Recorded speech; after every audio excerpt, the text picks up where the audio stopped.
Hey, what's going on, guys? This is Chris Weidman. Thanks for checking out my channel and the latest episode of my podcast, Won't Back Down. Before we get to today's guest, I just want to give a shout out to my presenting sponsor, BioXcellerator.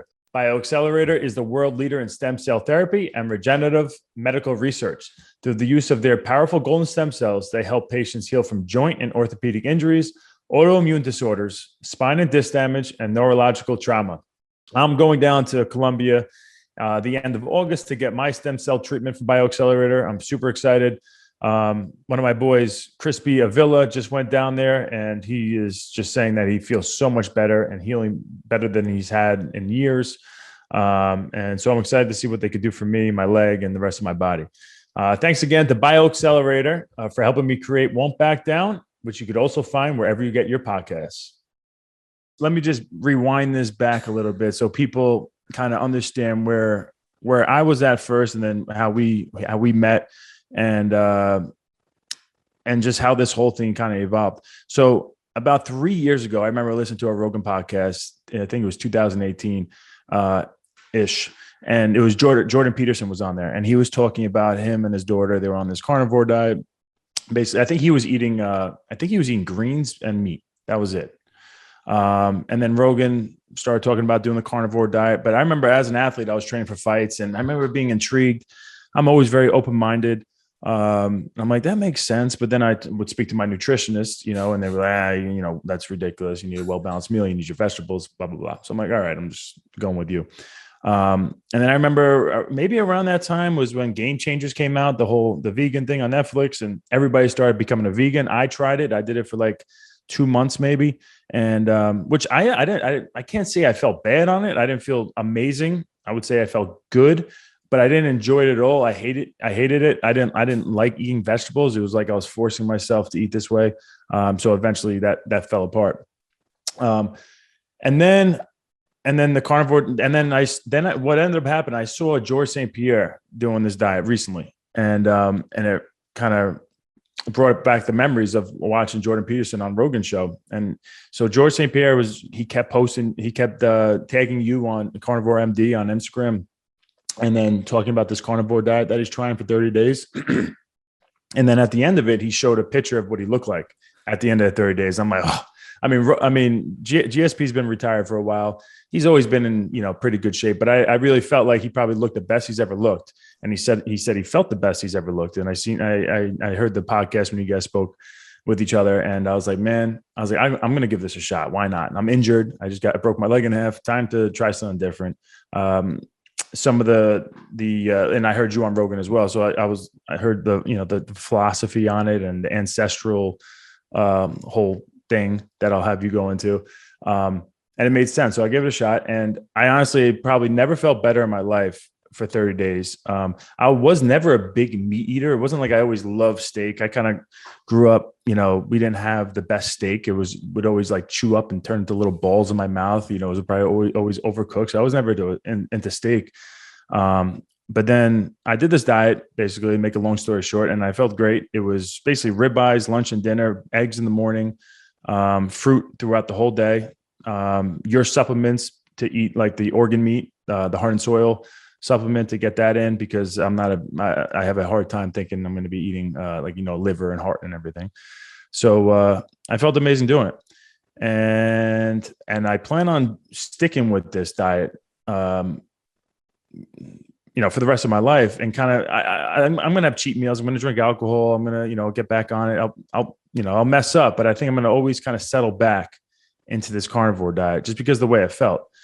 I have tons of questions, but first, can we go into how did you get into this diet, one, and why does it make sense, and who does it make sense for? Yeah, great questions. So it's funny, Chris, my introduction to the diet was probably that same Rogan podcast that you heard. That's fine. Yeah. The power of Rogan, man. I know, man. Shout out to Joe Rogan. Yeah. So I was in my car driving. I was in Seattle at the time doing my residency at the University of Washington. I'm a traditionally trained medical doctor. And I was driving to the coast to go surfing on a rare weekend off. And while I was driving to the coast, I'm sure it was a rainy, cold day, I had Rogan's podcast on. I was kind of interested in Jordan Peterson's overall philosophy. And at the end of one of these podcasts, he talks about his autoimmune disease and how much better it got when he cut out a lot of different foods from his diet. And he did talk about eating meat and greens, but then just going to straight meat. And it was that transition where he just ate meat, where his sleep apnea got better. I think he had joint pain. That whole family, the Peterson family, his daughter Michaela was also on Rogan, has talked about this, had really juvenile rheumatoid arthritis, an autoimmune condition of pretty severe joint breakdown. These autoimmune conditions where the immune system. Sorry to interrupt. She had her ankle replaced, and I think another joint replaced at 15 because of the arthritic autoimmune disease. Yeah. It's incredible how bad her autoimmune disease was. Yeah. And so Jordan learned about it from his daughter, Michaela, but Jordan was talking about how much it improved his sleep apnea and his autoimmune symptoms. And I was just, being a doctor at the time and being at the end of my training and residency and thinking that I was going to finish residency and build a practice, I'd always been interested in understanding the root cause of an illness. So many of my colleagues are so smart and so well-intentioned, but we don't get taught to ask these questions in medical school. We're never taught to say, what is causing this person's eczema, psoriasis, rheumatoid arthritis, osteoarthritis? What is causing this autoimmune disease, Sjogren's, Hashimoto's thyroiditis, whatever, inflammatory bowel disease? We are really, really good at saying, I know what that is. That's ulcerative colitis, or that's Crohn's disease, and I have the drug for that. Now, that's great if someone can't change their lifestyle or isn't willing to make lifestyle changes with diet or other things. But I think the majority of people, if we offered them a clear path toward resolution of their autoimmune illness, and the spectrum of autoimmune illness is very, very big. If we offered them a clear path that didn't involve drugs, I think many of them would be willing to try that, because a lot of these drugs have bad side effects, right? I mean, you can take a biologic drug for your rheumatoid arthritis, but that increases your risk of cancer and severe pneumonia because it really dampens your immune system response. So I was always interested, and I knew that I didn't want to practice entirely based on pharmaceuticals. I wanted to really understand the root cause of illness. I'd always been fascinated by food and the effect on our bodies and immune system. And I just I had my own autoimmune illness. I had eczema, which is this itchy bump, these red itchy bumps that happen on my skin.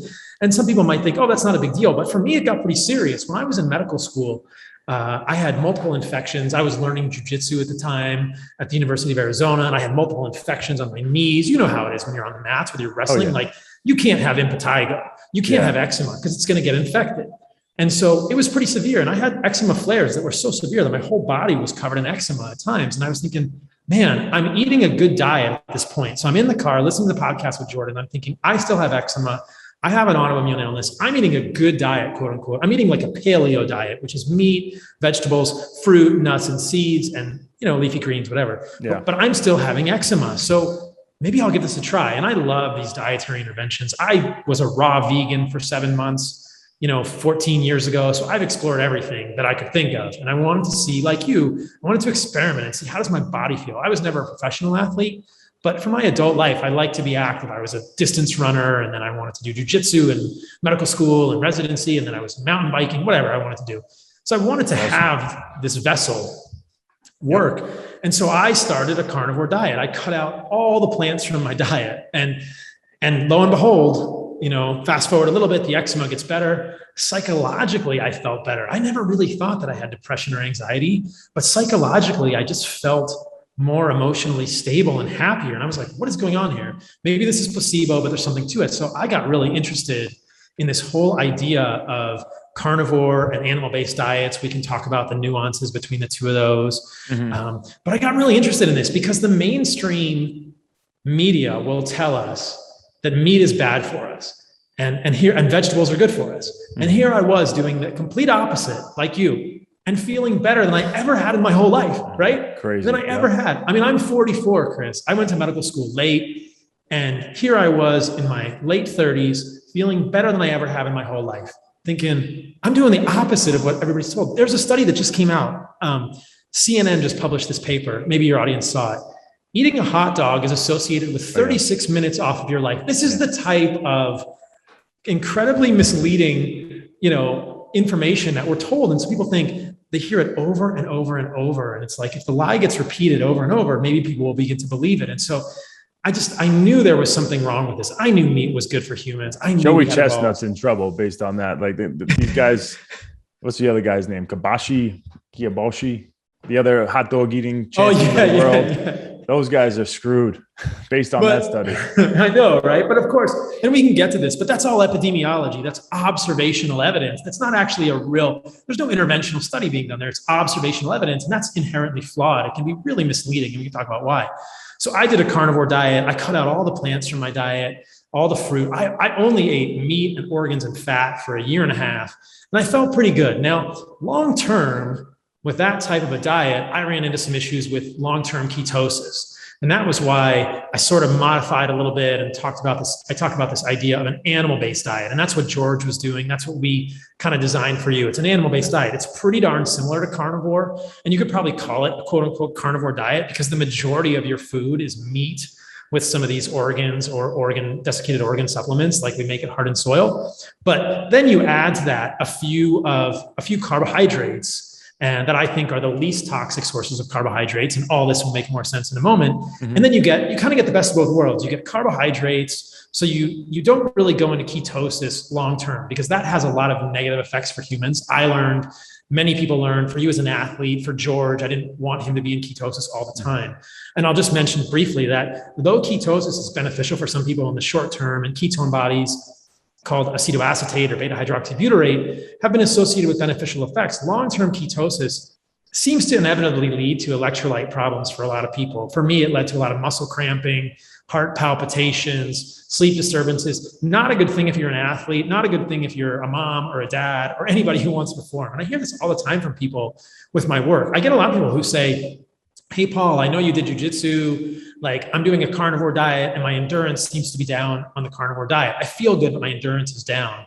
And I say, yeah, add in some fruit, add in some honey, add in some of these least toxic carbohydrates. We'll unpack all this in a moment. And immediately, boom, they still feel great, but their endurance gets way better. And so that's the thing that I eventually discovered and kind of led to this idea of a carnivore diet and an animal-based diet. And those two being very similar with that one difference. And all of this is asking the question, what is a species-appropriate diet for humans? Because you get this, and I'm sure everybody that listens to your podcast asks this question. Everybody wants to kick ass, whether they're wrestlers or MMA guys or women who want to dance or women who want to, be CrossFitters or, we want a body that works. I'm surfing a lot here in Costa Rica. I want to be strong and fit and look good and have healthy mood, sleep, libido, everything, right? Absolutely. And so I believe that if we look back at human history and anthropology,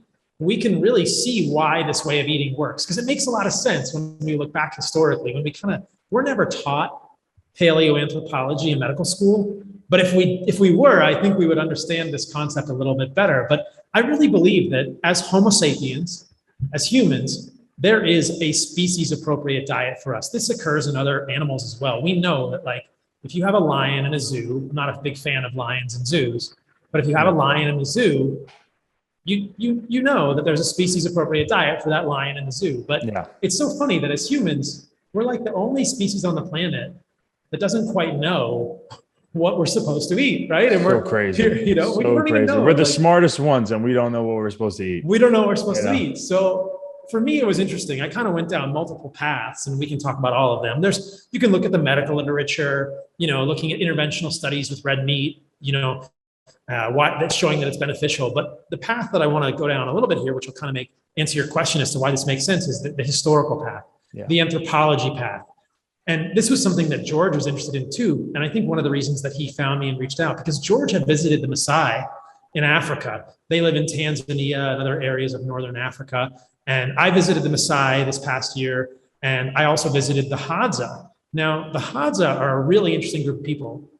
They're some of the last remaining hunter-gatherers left on the planet. And by hunter-gatherer, I mean like legitimate hunter-gatherer, Chris. Like you go to visit these people, there's only a few hundred of them living like this in the world. You literally have to go in a 4x4 through back roads. There's not even really a road. You get to their camp. You're not even sure which camp they're going to be at because they're migratory and they move around. Our guides had to go in on a bicycle before we got there to figure out where they were. And you walk into their camp and it's like you just went in a time machine, man. It's like 50,000 years ago. They're super friendly. They come out to greet you. They recognize the guides, but they're literally wearing animal skins for shirts. And they're either barefoot or sandals. They have bows that they've made out of wood with arrows they make out of wood. They have no electricity. They live in huts they make out of thatched roofs, like these sort of semi-ovular huts. And that's it. And the huts, then when they leave, the huts get broken down and they live outside. They're basically like Bear Grylls on steroids. They're the real deal. These are legitimate hunter-gatherers. They live under rocks. They live in the bush in Africa. That's all they do. They don't own anything. Now, when they see you come there, are they intrigued about where you come from and wanting to visit where you're from and be more like you? Because now you're in the future, you're more technologically advanced. You got the ATVs you're bringing in there. Is that something that they're interested in, or they're just happy the way they are?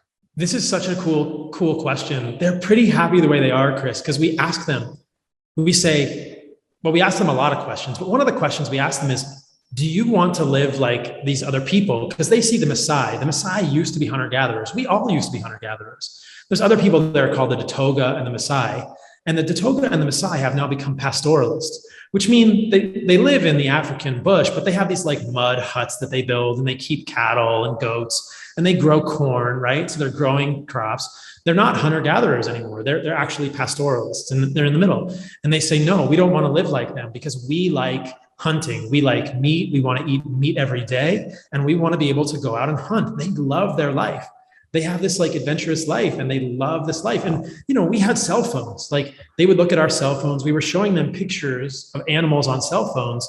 And they're so funny. They like mimic the animals and they make the sounds. And they're like, they saw a picture of a rhinoceros and they were like, oh, that one's dangerous. Or they saw a picture of like a big eland, which is actually their favorite food. And they go crazy. That's like a large impala. It's like a 2,000-pound impala, like an impala the size of a cow in Africa. And they go crazy because that's their favorite food. They're like, they want to go hunting. And they know it's a phone and they know it's technological, but they don't really want to leave and become civilized, quote unquote. They're some of the happiest people I've ever met. But I got to spend 2 weeks with them and I went hunting with them multiple days. We went and we made poison for arrows. And when you go hunting with these guys, Chris, we were out there for 9 hours hunting. They'd walk all day. We'd walk, we had dogs. We would walk we probably walked 16 miles in a day hunting. We were hunting baboons and we go all the way to the place where the baboons are. And they'd walk. And then all of a sudden they all sprint and the dogs run and everything's crazy. And we're just like, what is going on? And then they're finding the baboons, they're yelling. And then they come back with this baboon that they killed. And it's like, oh, this is crazy. And then immediately they put the baboon on a fire, they burn the hair off, they cut it open and they eat the organs. So they eat the organs first. We're kind of back to the importance of organs. Yeah. They eat the liver. Do they feel like it tastes the best, or is it because they feel like it's more sacred or the best for them? I think that it's all of those things. And they know like they're going to eat the organs so that they can just bring the animal with the meat back to camp. Like the organs don't transport well. They appreciate the nutrition from the organs and they just share it among the tribe. So we ate like kidney and liver and heart, all that stuff. They cook everything though. They cook everything. They cook it all on the fire. They cook everything and they're sharing it. It's like a really sacred part of the animal. And you tell when you get the baboon and they take the liver out, it's sacred. They're holding it with two hands. They're very careful with it. They're like dividing it up. They treasure that. And so you can tell the organs are crucial for them. And then they bring it back to camp and they all share in the meat. And this went on day after day. In fact, the next day after we hunted the baboon, we came back and they were roasting its skull and we ate the brains. So they eat everything on this animal. And we ask them, we sit with them by the fire at night and we say, what is your favorite food? And they say meat, eland, baboon, bush pig, the biggest animals they can get. Meat is their favorite food. What do you dream about? We dream about hunting and meat. What's the best day of your life? The day that I kill the biggest animal and bring it back to the tribe and we all celebrate and we're all full and happy. It's like their whole life revolves around meat. It's very clear that life and death Like everything, meat is sacred to them. You'd ask the women, what makes a good husband? And they say, oh, a husband that's a successful hunter that brings meat back to the tribe and shares it with us. So like meat is at the center of their life. And I'm telling the story to kind of point out that I really believe that these guys are a time machine. They're not a completely perfect time machine, because tourists have been going to visit them and they now smoke marijuana and tobacco we've given them. And given the chance, they will buy alcohol and drink it and get drunk. But that's still not their favorite thing. Their favorite thing is meat. Their favorite thing is meat. Yeah. Their favorite thing is meat, man. They want meat. They dream about meat. And you can clearly tell within their food which foods they like most. Like there's a hierarchy of foods. And I see them, and this is repeated over and over in hunter-gatherer tribes, whether you're talking about the Hadza, the Kungsan in Namibia and Botswana, or there's a group in the Amazon called the Yanomami Waorani that are also semi-hunter-gatherers, but there's probably less than 1,000 hunter-gatherer humans left on this planet. But they've been studied over the last few decades as they're disappearing. And you see this trend over and over. Meat is central. There's no vegetarian hunter-gatherer groups, right? They want meat, they want organs. And then the next thing, which is quite interesting, is that they're not like picking leaves to make a salad unless they're starving. Like if they pass by a hive and they see bees, they're going to stop and eat that honey, like immediately. They love honey. Yeah. And if they pass by, a tree with like fruit, they're going to eat the fruit. But they're not going to go to great lengths to eat leaves off of trees. The women will sometimes go and dig tubers, but it's kind of not, it's their least favorite food. And that's been documented over and over by anthropologists that have studied them. Frank Marlowe is the one that's done most of the work with the Hadza. And so you see this in this time machine. Like anthropologically, humans have always wanted meat. We've always been focused on Sorry to cut you up, but how healthy are they? Is there like a life expectancy thing? These are the questions I'm sure people are going to be interested, because it sounds good to me, but I'm just curious on how healthy these people are. They're very healthy. There's studies, and this is what's fascinating, Chris, and why I just really can't understand why we weren't taught about them in medical school. Because there's a couple of things you can look at. I'll talk about life expectancy, but I want to talk about health span first. So health span is how long any group of humans stays vital, how long they can do a deep squat, how long they can get up from sitting, right? How long they can actually run as opposed to using a cane or needing a wheelchair, right? How long a group of humans stays vital. That's health span. And hunter-gatherer tribes have a health span that dwarfs ours. We call this squaring of the morbidity curve, because if you draw a morbidity curve in westernized humans, you see that we become more and more decrepit with every generation, with every decade, I should say, 30, 40, 50, 60, 70, it just goes down like this, right? I'm kind of, drawing a line down for people that are listening online. Mm-hmm. And if you look at these hunter-gatherer groups, they're sort of flat. They keep their vitality and then it drops off at the end. The last month or two of their life, they decline quickly, but there are guys in the Hadza tribe that look to be 60 years old. They don't really keep track of their ages. So you can tell there's guys that are older, younger, they've done estimates. Like there are guys 70 years old that are still vital and moving around. And there were guys that were at least probably almost 60 years old that were hunting with us. So they still go out. It's not like, they still go out and they still do everything. Even the guys that are older are still shooting the bows and they want to be a part of the tribe. And so their health span is fantastic. And this is the really important thing. They don't get chronic disease like we do. They don't have heart attacks. They don't get cancers like we do to the same incidence. The incidence is minuscule, right? You look at the United States, like heart disease affects, almost half of the population. The number of people that die from heart attacks every year is colossal, on the order of 1 million plus, millions of people die. And these guys never get heart attacks. They don't get cancers. You don't see them with like eczema or autoimmunity. They don't need to wear glasses, they don't have Hashimoto's thyroiditis. They don't have chronic illness. They don't get ulcerative colitis or inflammatory bowel disease. They're incredibly healthy and free from chronic disease.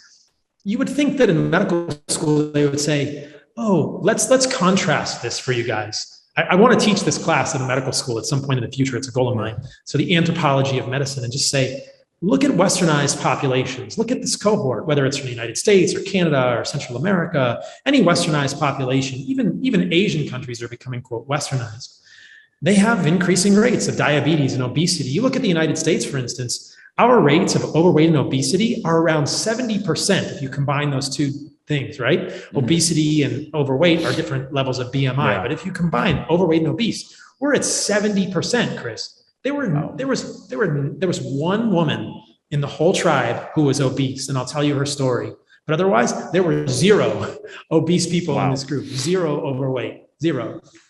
And so you ask the chief, what happened with this woman? You kind of say like, what happened? And they said, she's been hanging out. She's been spending time in town with the missionaries. And what do the missionaries feed them? They feed them seed oils and corn porridge. So they're taking them away from their ancestral, foods, and they're giving them higher, more processed food. And then they get obese, right? It's just the same thing that happens over and over. It's not. That's a great study right there. Yeah, right. It's not rocket science. Yeah. So you see, and then the life expectancy thing is really important to clarify for people because this gets misunderstood all the time. So if we look at these hunter-gatherer groups, we have to be very careful that we don't confuse their life expectancy in a certain way. If you look at the overall life expectancy, people will say that they have a life expectancy of 40 or 50 years. But if they live to be 15 or 16 years old, their life expectancy is the same as ours or greater, meaning they live into their mid to late 70s generally. So what's the difference? The difference is a much higher infant mortality, and that skews the overall life expectancy. So this gets repeated over and over. And so you could ask, well, why is there such a high infant mortality? Well, when you have a baby born in the bush, there's a higher infant mortality. Like if there's any hemorrhaging, if anything goes wrong with the pregnancy, mother and baby might die. Or what if the baby is there were literally 1-year-old babies toddling around camp by themselves. What if there's a snake? They could fall over. Like they raise their kids completely differently. The kids grow up to be very independent, but there's a lot of danger when you live in the bush in Africa, and so of course, infant mortality is a little bit higher or I should say significantly higher, and that skews the life expectancy. So this gets repeated. This gets repeated ad nauseum, and it's just not true. If you look at these hunter-gatherer groups across the globe, people will say their life expectancy is low, but it's invariably skewed by a high infant mortality. So I'll just wrap this up. I've been quite long-winded. I hope it's been interesting. No, this is super interesting. I love this. I want to go visit the Hadza now. You could, man. You could. Sounds like an eye-opening experience. Yeah, and there's pictures and videos of my experiences with them on my social media. You can see it all. It's so cool. But it's like, so this is kind of, like I said, you can look at the medical literature, and I'll talk about why it makes sense. But you go to actually visit these people, and this is where you sort of reverse engineer, and you think, okay, meat is the center of their diet. I think that if people eat more well-raised meat, they're going to feel healthier. And if they're going to eat plant foods, which I think is beneficial for most people, don't overeat the vegetables. And we can talk about why that is, which is kind of the next piece of the story, because they don't do this. Like they don't eat salads, man. We're not out hunting and they're like, ooh, that's a very delicious looking pumpkin leaf. They're not even going to look at a pumpkin leaf, right? Yeah. They're not going to eat that. They might eat that if they're starving. They will use these foods in times of scarcity or starvation, but their choice of foods and the hierarchy of foods they prefer is very clear. It's meat, fruit, honey, and then tubers are last. And then like very last is things like seeds or leaves from plants. And so that's the way I kind of designed an animal-based diet. And really, I just am taking instruction from them, thinking, okay, if you're going to do this, I think that the most species appropriate way a human could eat is to focus on meat and organs. And if you can't get fresh organs, get desiccated organs like we talked about. And we can break it all down for people and tell them how much of these to eat too. And then, if you want to add fruit to your diet, that's great. And there's different things that are fruit that we don't think of as fruit, like avocado or cucumber or even squash, that I think are less toxic parts of plants that make it a lot of variety.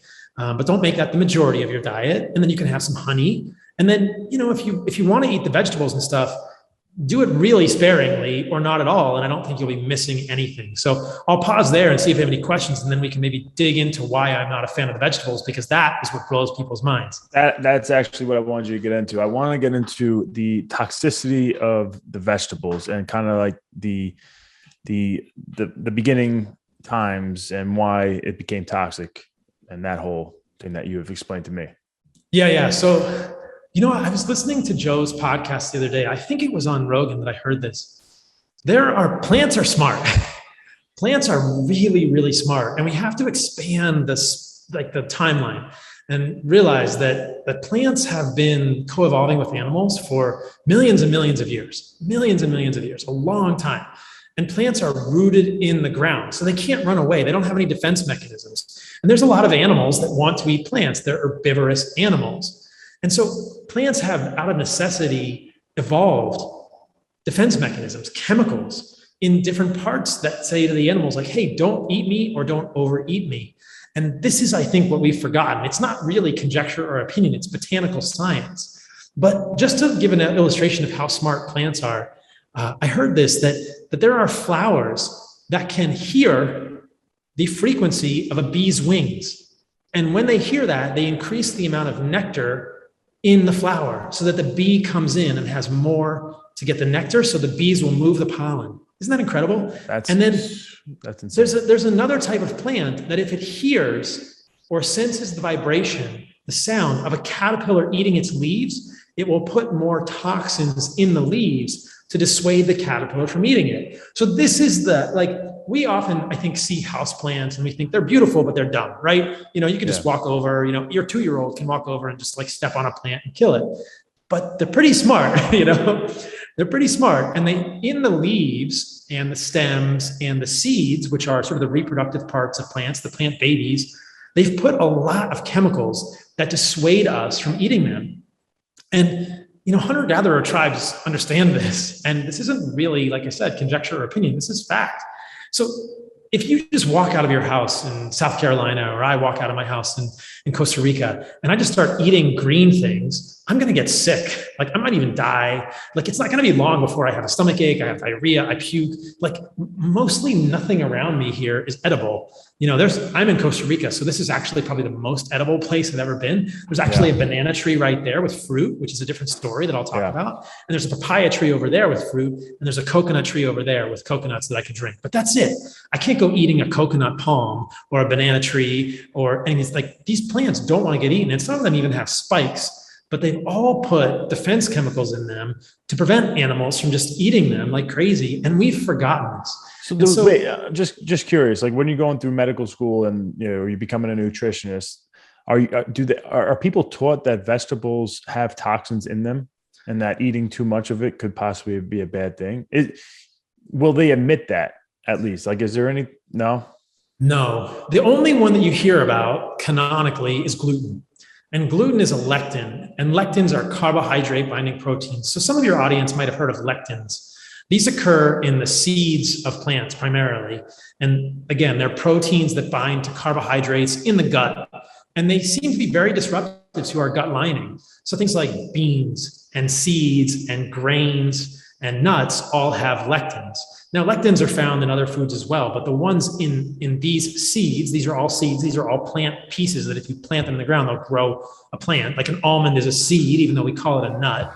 Gotcha. A bean is a seed, even though we call it a bean, right? A grain is a seed, even though we call it a grain. Like if you plant a grain of wheat, it will grow into a wheat plant. That's how it works, right? So these are all lectin containing things. And so we learned about gluten, which is a very widely known lectin that is involved with celiac disease, which is an autoimmune disease.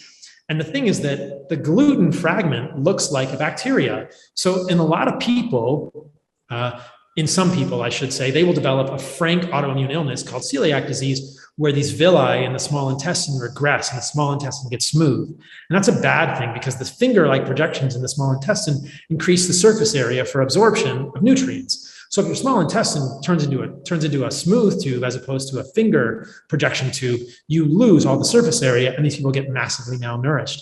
Now, there's a lot of really interesting research done by a pediatric gastroenterologist at Harvard named Alessio Fasano, suggesting that the gluten molecule will open tight junctions in the gut, causing leaky gut, quote unquote, in all humans. And I think that makes a lot of sense. Like wheat and this lectin in wheat is just not something that we're really evolved to see. And you can give it to any human, even the human that doesn't demonstrate frank celiac disease, and see a protein release called zonulin, which is indicative of these gap junctions in the gut opening up, and you get leaky gut, meaning the gut opens and the immune system cells, which are on the body side of the gut, move into the lumen of the gut. You get all this interaction between bacteria in the gut and the immune system, and it triggers all sorts of problems.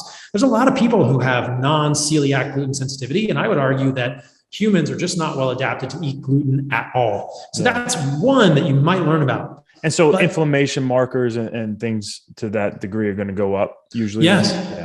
Yeah. And you might need to look at specific, there's a lot of different inflammation markers to look at, but you would see that, or people might have GI symptoms or some autoimmune disease that they don't think is related to gluten. I've heard this so often, Chris.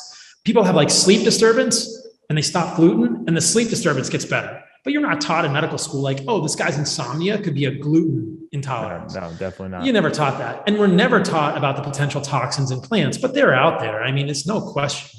There are. Oh my God. I want to, at some point, get into why we're not taught this, but. I think we're on the cutting edge of this. I'll talk about it, but okay. I think that in general, people feel like vegetables are more beneficial than they are harmful, and I'm questioning that notion. Colton, say hi to Dr. Saladino. Say hi. What's up, buddy? All right, you gotta go to the room now. I'm doing a podcast. This is the first time this has happened. Go out. You have to leave. Go now. Out. I can't. Get out. Nobody's One. in here. You're gonna stay there the whole time and be good. All right. Oh my gosh. Sorry about that. No, it's fine. No, just that I think that there's an argument to be made that vegetables are more beneficial than they are harmful, but I've just called that into question and we can talk about why. Okay. But there's lots of these chemicals in plants that are defense chemicals. And maybe talking about a few other examples will help illustrate this for people. So have you ever heard of sorrel? Do you ever go in the wilderness, you see this like wild plant called sorrel? All right. Hang on. Go out. And don't come back in. Shut the door. Shut the door. Upstairs. Go upstairs now. Sorry about that. All right. No sorrel. worries. No, Sorrel. I don't think I've ever heard of sorrel. There's sorrel in the wilderness, and you can die from eating sorrel because there's so much. What is it? It's a vegetable? It's like a leaf of a plant. Yeah, it's called sheep sorrel. And people say like, oh, it's edible, but you can die from eating this because it has so much oxalate. Oxalic acid is another thing in plants that can be harmful for humans. So you can die from oxalic acid poisoning by eating too much sorrel.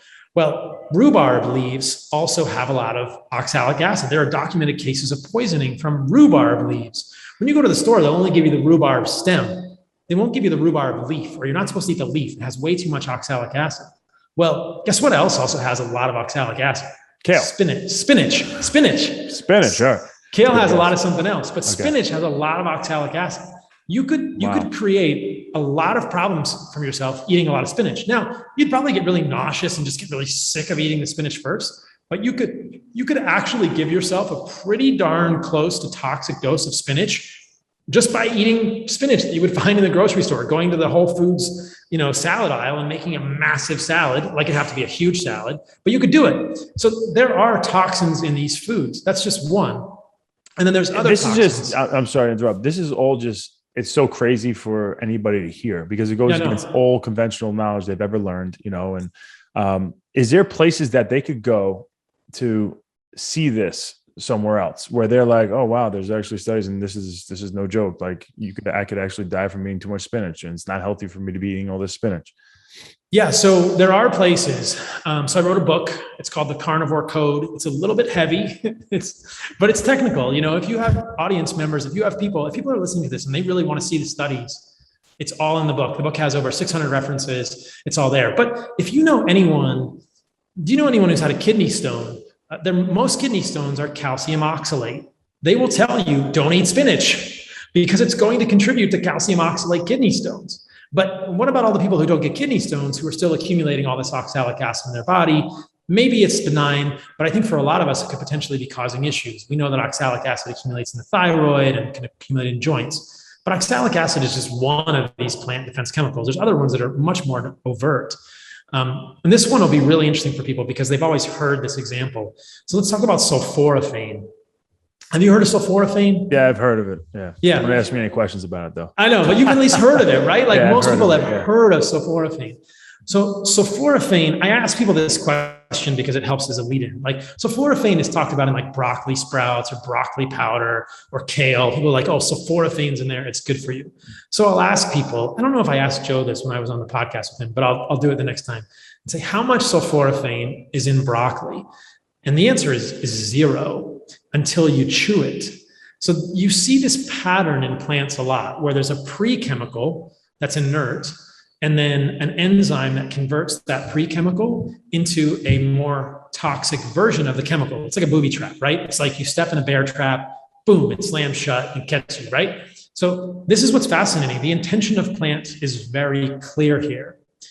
The precursor to sulforaphane, some of these names are very esoteric, so don't worry about the names, but just think about the concept. The precursor is called glucoraphanin, and there's an enzyme called myrosinase. And so there's glucoraphanin and myrosinase in broccoli and kale. And then when you chew the broccoli or kale, you are combining the myrosinase with the glucoraphanin, and sulforaphane is produced. But there was no sulforaphane in there until an animal chews on it. This is kind of like what I said with the plant that increases the toxins when it hears a caterpillar chewing. This group of plants, the brassicas, kale, collard greens, cabbage, broccoli, cauliflower, it's all the same plant. They figured out that they can put this series of defense chemicals in their leaves, and this enzyme myrosinase. And so you get these glucosinolates, of which glucoraphanin is one, that combine with myrosinate to make isothiocyanates, which is sulforaphane is an isothiocyanate. So basically A plus B equals C, with C being much more toxic. But we are told that this toxin is actually good for us. So where's the disconnect here? So we're also, let's just unpack it a little more. I promise I'm getting there. Sulforaphane, we are told, is an antioxidant, right? You've heard that? Yep. And if you really dig into general chemistry and you understand what oxidation is, it's paired with reduction. It's just the movement of electrons.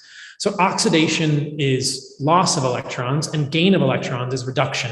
So when we say something is an antioxidant, we mean that that molecule is going to give electrons to a molecule that has unpaired electrons. That's like a free radical. People have probably heard the term free radical. It's kind of a bad thing. You don't want molecules in your body with unpaired electrons. They create damage. These free radicals create oxidative damage. And so antioxidants are going to give back an electron to a molecule that has an unpaired electron. That's an antioxidant. Well, sulforaphane isn't an antioxidant at all. It's the opposite. It's a pro-oxidant. That's why it doesn't exist in broccoli and kale. So the marketing campaign is very misleading because sulforaphane is not an antioxidant. It's a pro-oxidant, meaning it goes into your body and it strips electrons off of your molecules. It makes free radicals. And so people are listening to this going, wait a minute, this is completely crazy. Like I've been told all these molecules are antioxidants. They're not. They're pro-oxidants. And again, this is not opinion or conjecture. This is actual science of plants. Now, where it gets confusing is that when you eat a compound like this and it creates oxidation in your body, it creates a free radical. Your body's really smart and you have an enzymatic system in your liver that turns on your body's antioxidant system. So sulforaphane is turning on your body's antioxidant system. And that's why we get confused into thinking that it's beneficial, right? Because it's triggering our body's antioxidant system. If sulforaphane didn't have any other bad side effects, then you could make an argument and say, hey, here's a poison in a plant. It triggers an antioxidant response in me. Maybe it's like a little bit of a poison makes me stronger. But I would argue that doesn't really hold up to intense scrutiny because what you realize is that you can get your body's antioxidant system to turn on without these toxic molecules, right? And there are many other toxic molecules that we know are toxic that we don't ingest that also turn on our body's antioxidant system, like lead, mercury, arsenic, right? Those all also turn on your body's antioxidant system. So what's really crazy about our body is when you exercise, that creates oxidative stress. That turns on your antioxidant system as well, with no molecules going into your body. When you're in the sun, it does it. When you go in a sauna, it does it. When you go in a cold bath, it does it. All these things in your life. So what I'm saying is, and I advance this thesis in my book, that you don't need these plant molecules to have optimal antioxidant status. The molecules we're talking about in the human body are things like glutathione. People may have seen that supplement, glutathione. You make glutathione in your body. If you give your body enough of the nutrients it needs to make glutathione, and you do things in your life, you go in the sun, you exercise, maybe you go in a sauna. I know you just got a sauna. Yeah, dude. Love it. Yeah. Shout out to medical saunas. Right? Yeah. And you go in a cold plunge. If you do things like this, right?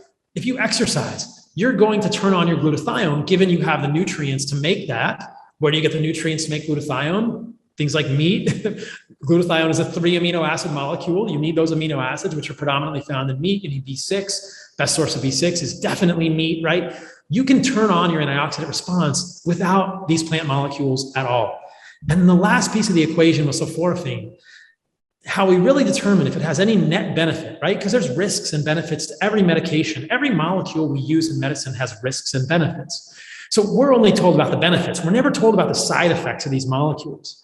But it has a lot of side effects, just like any drug you take. You know, I'm sure that in your history, you've taken drugs, whether it's an allergy medication. When I was growing up, I had to take inhalers for my asthma, and they'll do good things, but they have other bad side effects. Mm-hmm. And when I was working in cardiology, I would give people statin drugs, and I don't do this anymore. That's a whole different rabbit hole. But, those statins do something that we intend for them to do. They also inhibit the production of coenzyme Q10, lead to muscle aches and all sorts of problems. We know drugs have side effects. So do these plant molecules have side effects? You bet they do. So sulforaphane, this isothiocyanate family of compounds is really good at inhibiting iodine absorption at the level of the thyroid. That's why plants make it. That's the booby trap. So the idea is that if animals eat too much of these plants in the wild, they will inhibit their thyroid. They won't grow, they won't reproduce, and they'll essentially move themselves out of the gene pool because they've eaten too much of this plant toxin. Even herbivorous animals know this. So this is the trap that these plants are putting us in. And I think that this over deification or this non-consideration of these plant toxins has led us to, in many cases, to overconsume vegetables. And we're thinking, oh, they're so good for me, right? They have nutrients. But if you really dig into all this, you realize like the nutrients you want are found in animal foods. Like, I don't care whether it's potassium, magnesium, vitamin C, like you can get vitamin C in fruit, but things like riboflavin, folate, B vitamins, amino acids, these are in animal foods. Animal foods are where you get your nutrients and your vitamins and your minerals.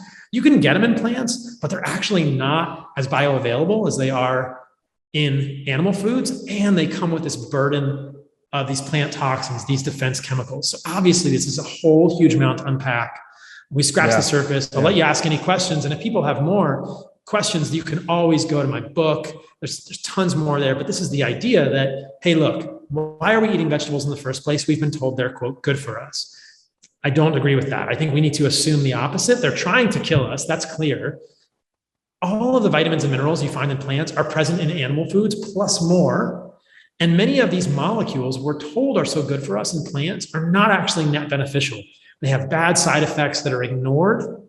And we're really just kind of decreasing our body's ability to be optimal. Now, the last thing I'll say before I hand the mic back over to you is, if somebody's listening to this and you're thriving, don't change a thing on your diet.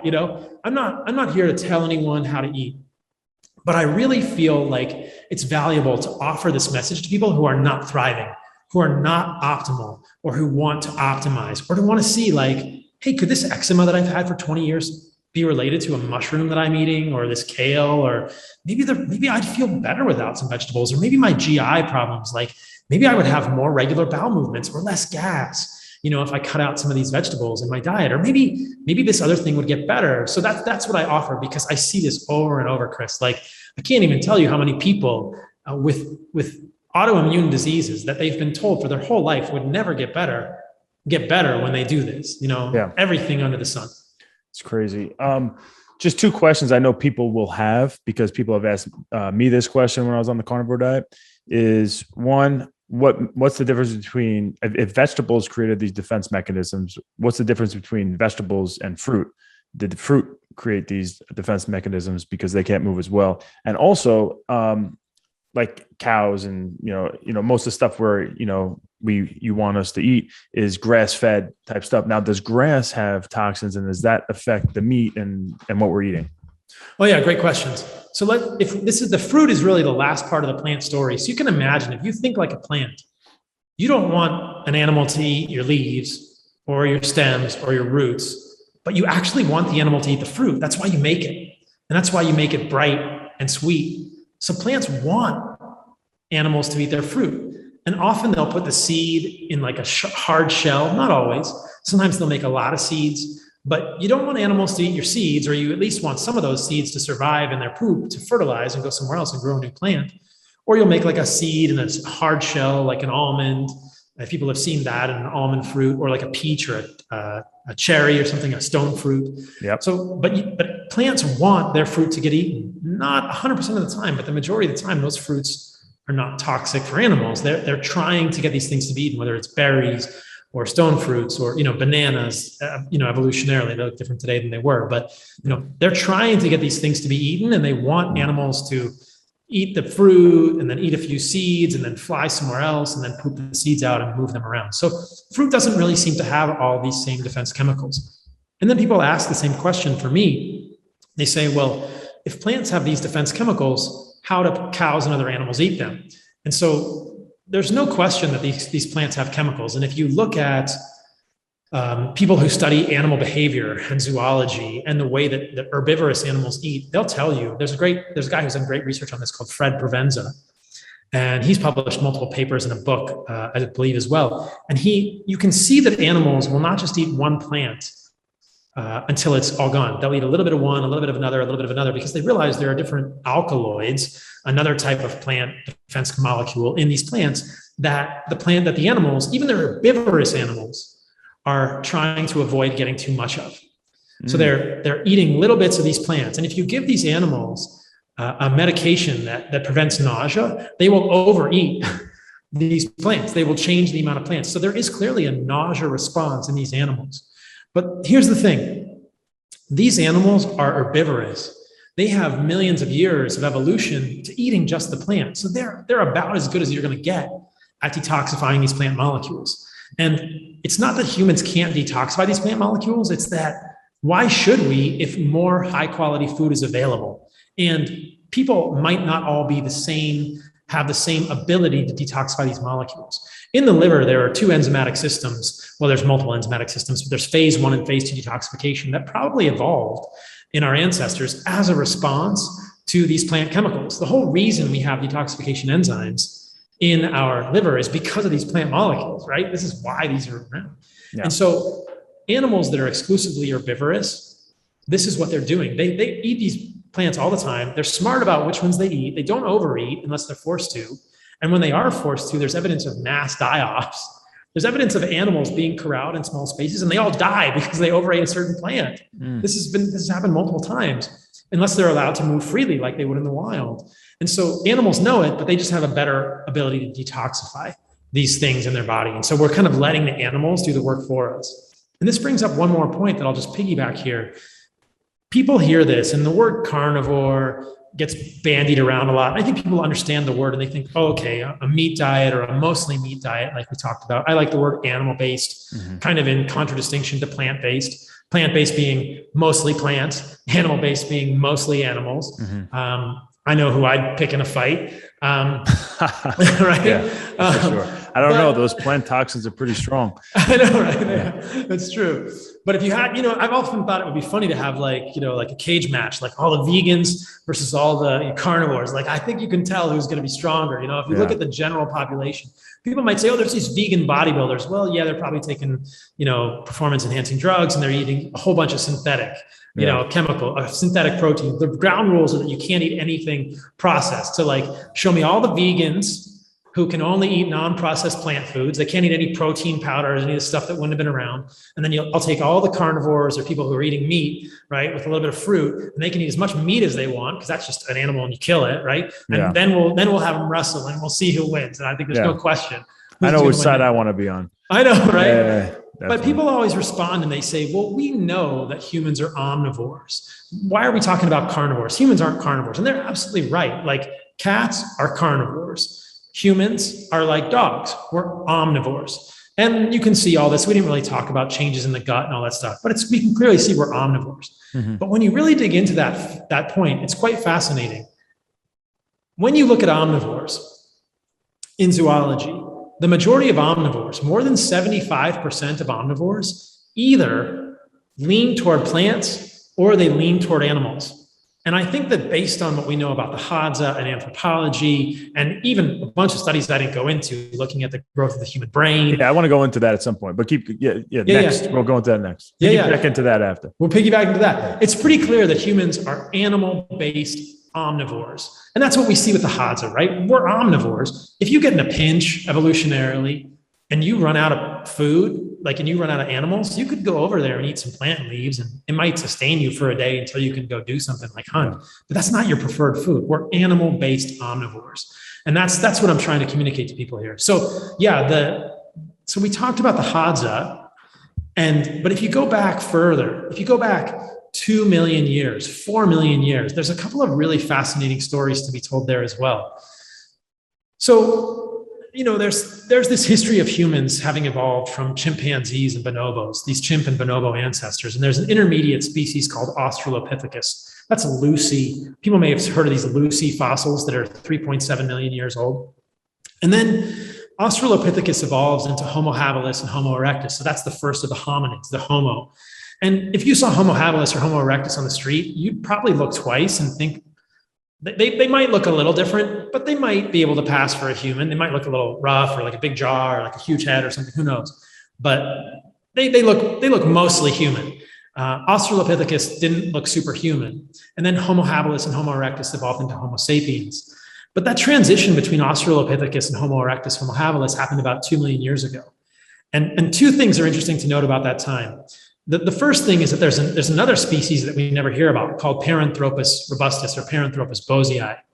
And Paranthropus went extinct. So Australopithecus appears to have evolved into two species, Homo habilis and Paranthropus, or Paranthropus robustus. And that is actually the transition between animal-based and plant-based, because you can look at the fossilized remains of Paranthropus from 3 million years ago, and you can do dating of these bones, and then you can look at the stable isotopes and get a sense of what they were eating. You can look at strontium, barium, calcium isotopes in the bone of the teeth or other parts of the enamel and get a sense of where they were getting their protein from.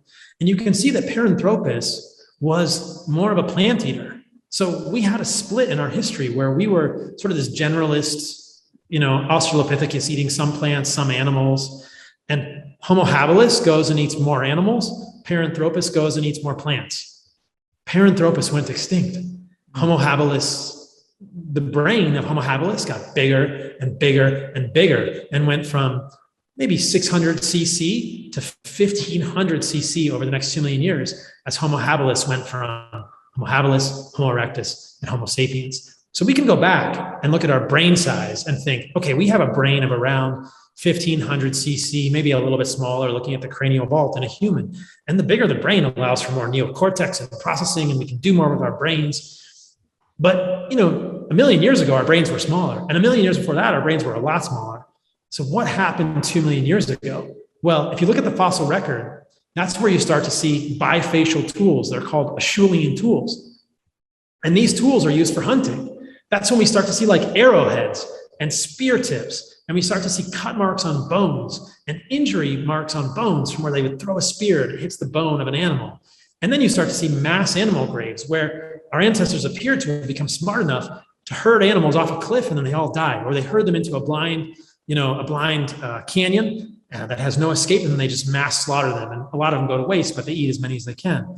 So we see this over and over. And then you can look at fossilized remains of humans in that 2 million year period, or even 50,000 years ago, and see, well, we were eating mostly meat. Like if you look at the stable isotopes, there's even papers out there that show, and I could send you this if you want to post it, like Neanderthals were carnivorous, quote unquote, meaning they were eating like more than 70% of their protein from animal foods. And you can tell this from these stable isotopes, Neanderthals and coexisting Homo sapiens, I should say. So there was another split in the lineage, maybe 600,000 years ago, where Neanderthalensis, went off from Homo sapiens. And so we split a little while ago, and that's the Neanderthals went extinct. We all have a little bit of Neanderthal DNA. There's other species, Denisovans. There's all this crazy human history that happened. Homo sapiens only really been around 500 to 350,000 years ago. But you can look at the fossilized remains and tell where we were getting our protein from, and it's always been mostly meat. Like we're described as carnivorous for our whole evolution, or at least the last few 100,000 years. And then it looks like 2 million years ago, that spark, eating meat, made us human. And it makes a lot of sense that it would have, because there are unique nutrients in meat. I kind of hinted at this earlier.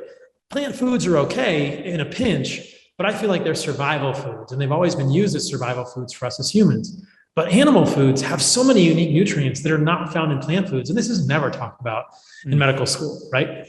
The creatine, carnitine, choline, carnosine, anserine, taurine, K2, B12, folate, biotin, riboflavin. These are all nutrients, the list goes on, that are critical for optimal human health that are only found in animal foods in any appreciable quantity.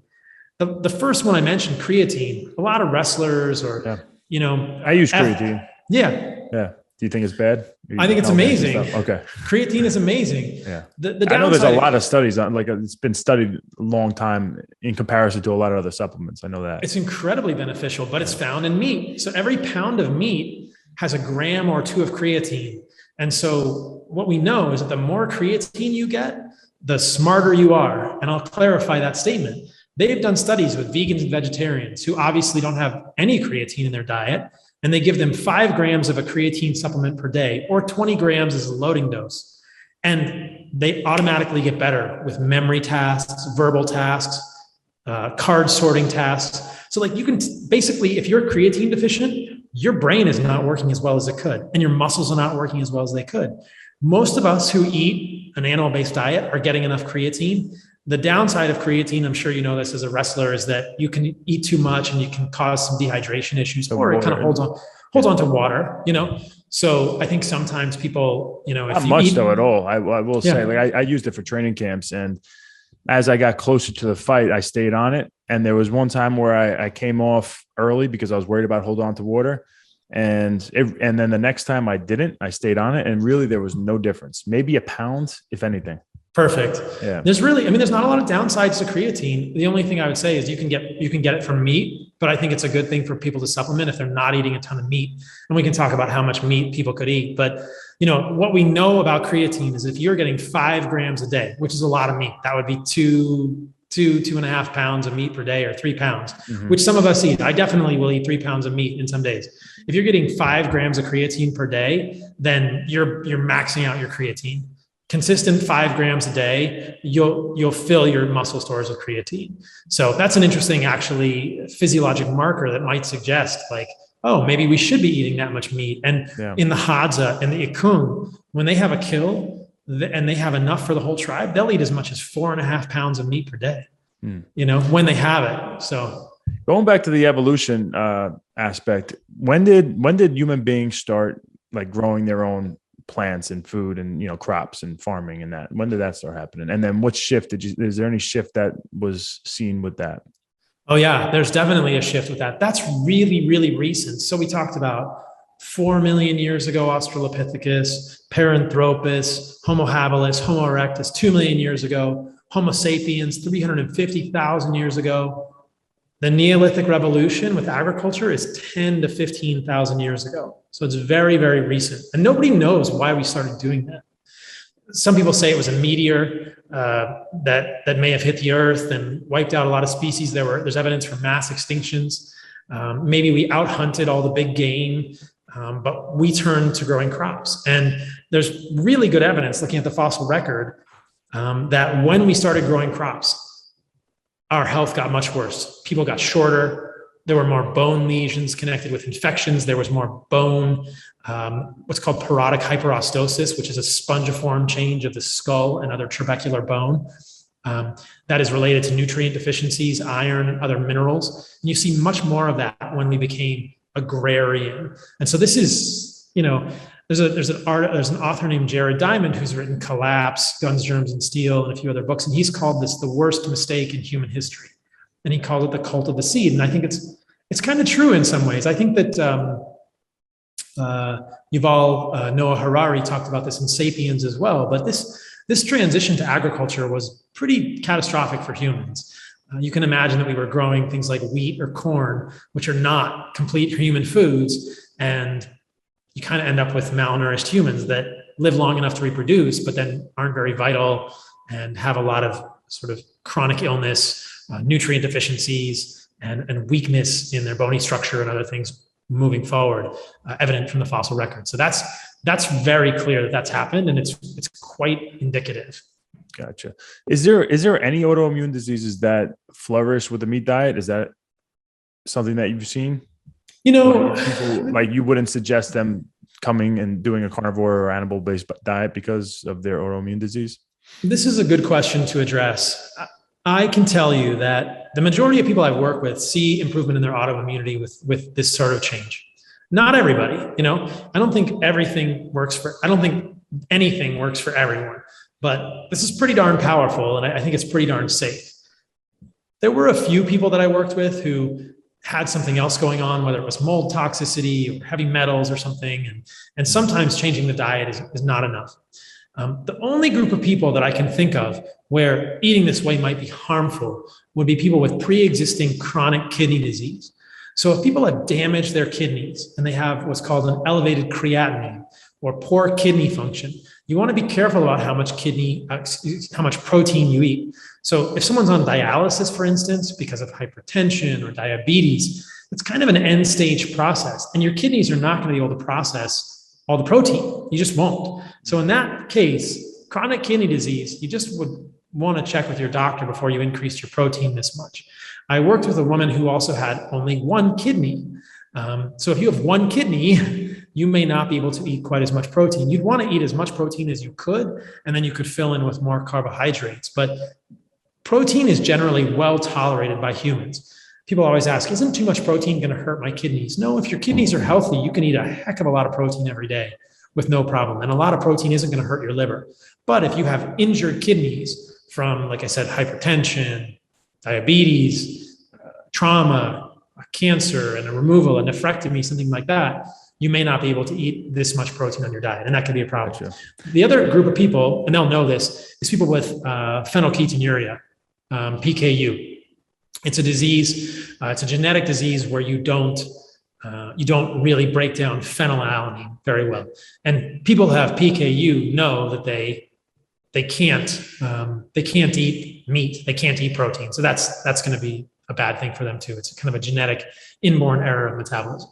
So basically, kidney issues is something that you have to really consider before going on this diet. If you have pre-existing kidney issues, and you got to know what's causing your kidney issues. Like sometimes people have pre-existing kidney issues related to diabetes or pre-diabetes. In that case, doing this would probably help, right? Mm-hmm. But you just have to watch your creatinine and watch your kidney function. So mainly, I'm thinking about people who have stage 3, stage 4, stage 5 chronic kidney disease, and they'll know that based on their glomerular filtration rate and their creatinine. Obviously, none of this is medical advice. Consult with your doctor about everything. Mm-hmm. But some of it is reversible and some of it is not, and it's the non-reversible kidney disease. But I should also mention the caveat there is that there are a lot of things in this that I talked about, hypertension, diabetes, that may not have permanently damaged the kidneys, in which case doing a type of diet like this will be massively helpful and will significantly improve those outcomes.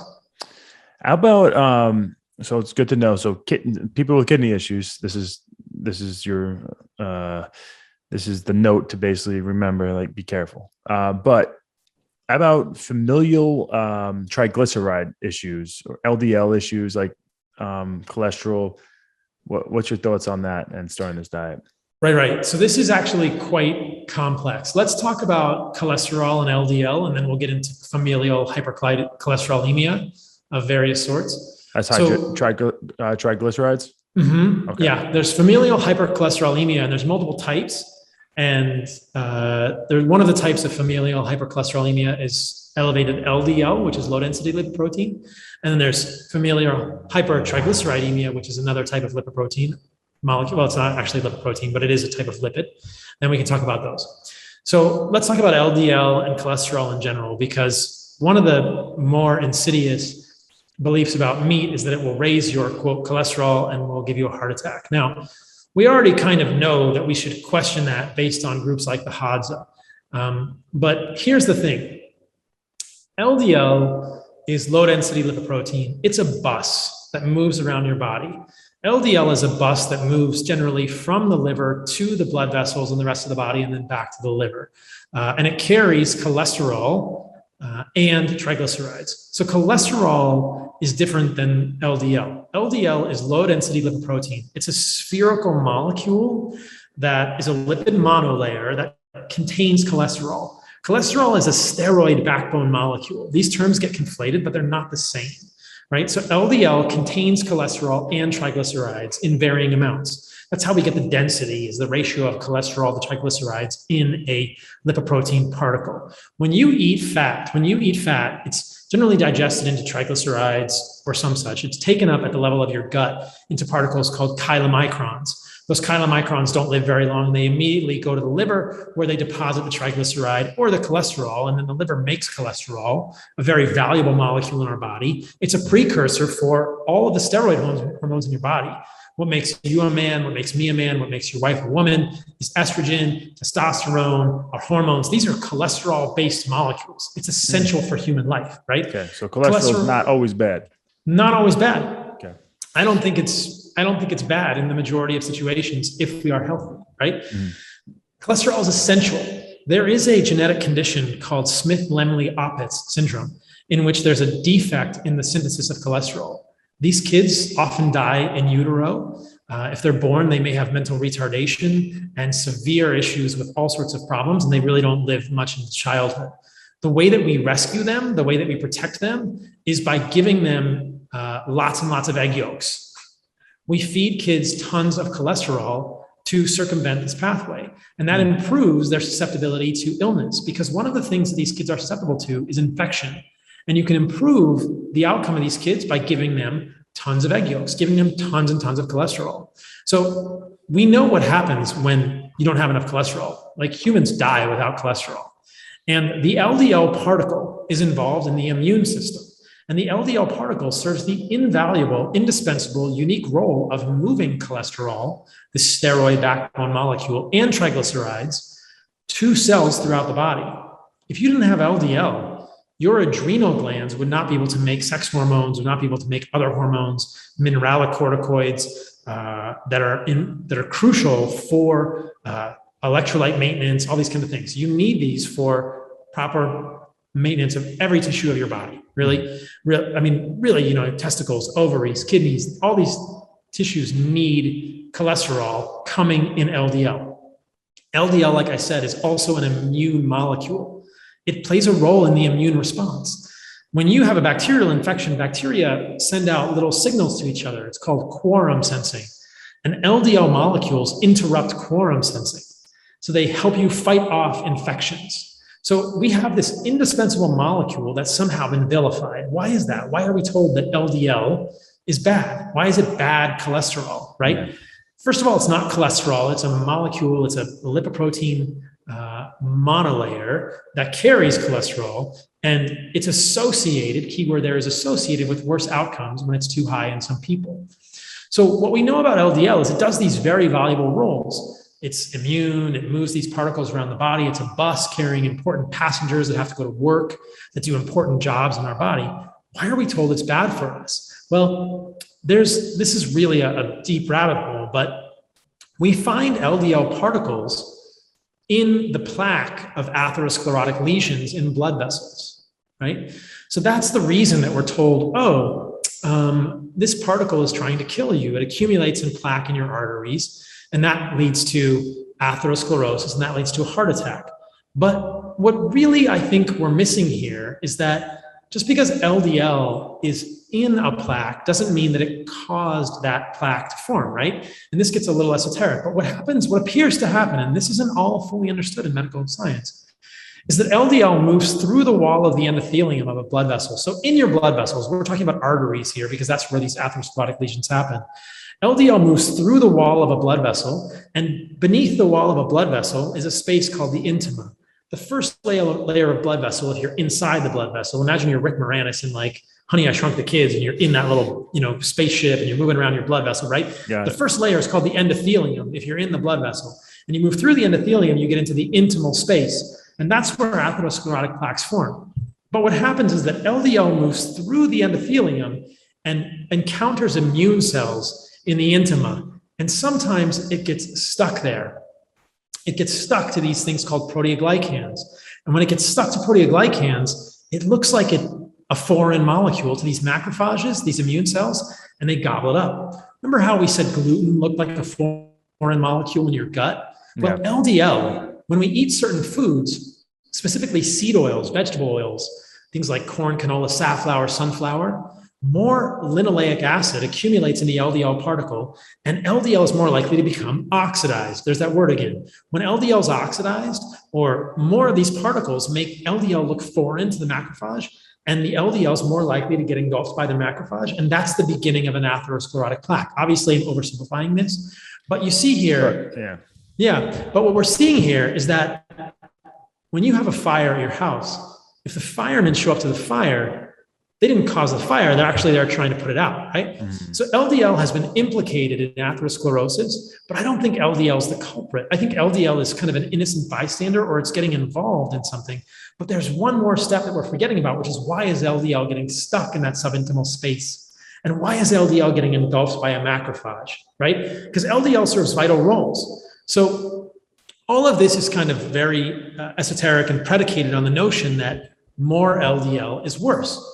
And sometimes when you eat more saturated fat, a very healthy fat found in animal foods, and you eat less of these polyunsaturated fats and vegetable oils, your LDL goes up, but you get healthier, right?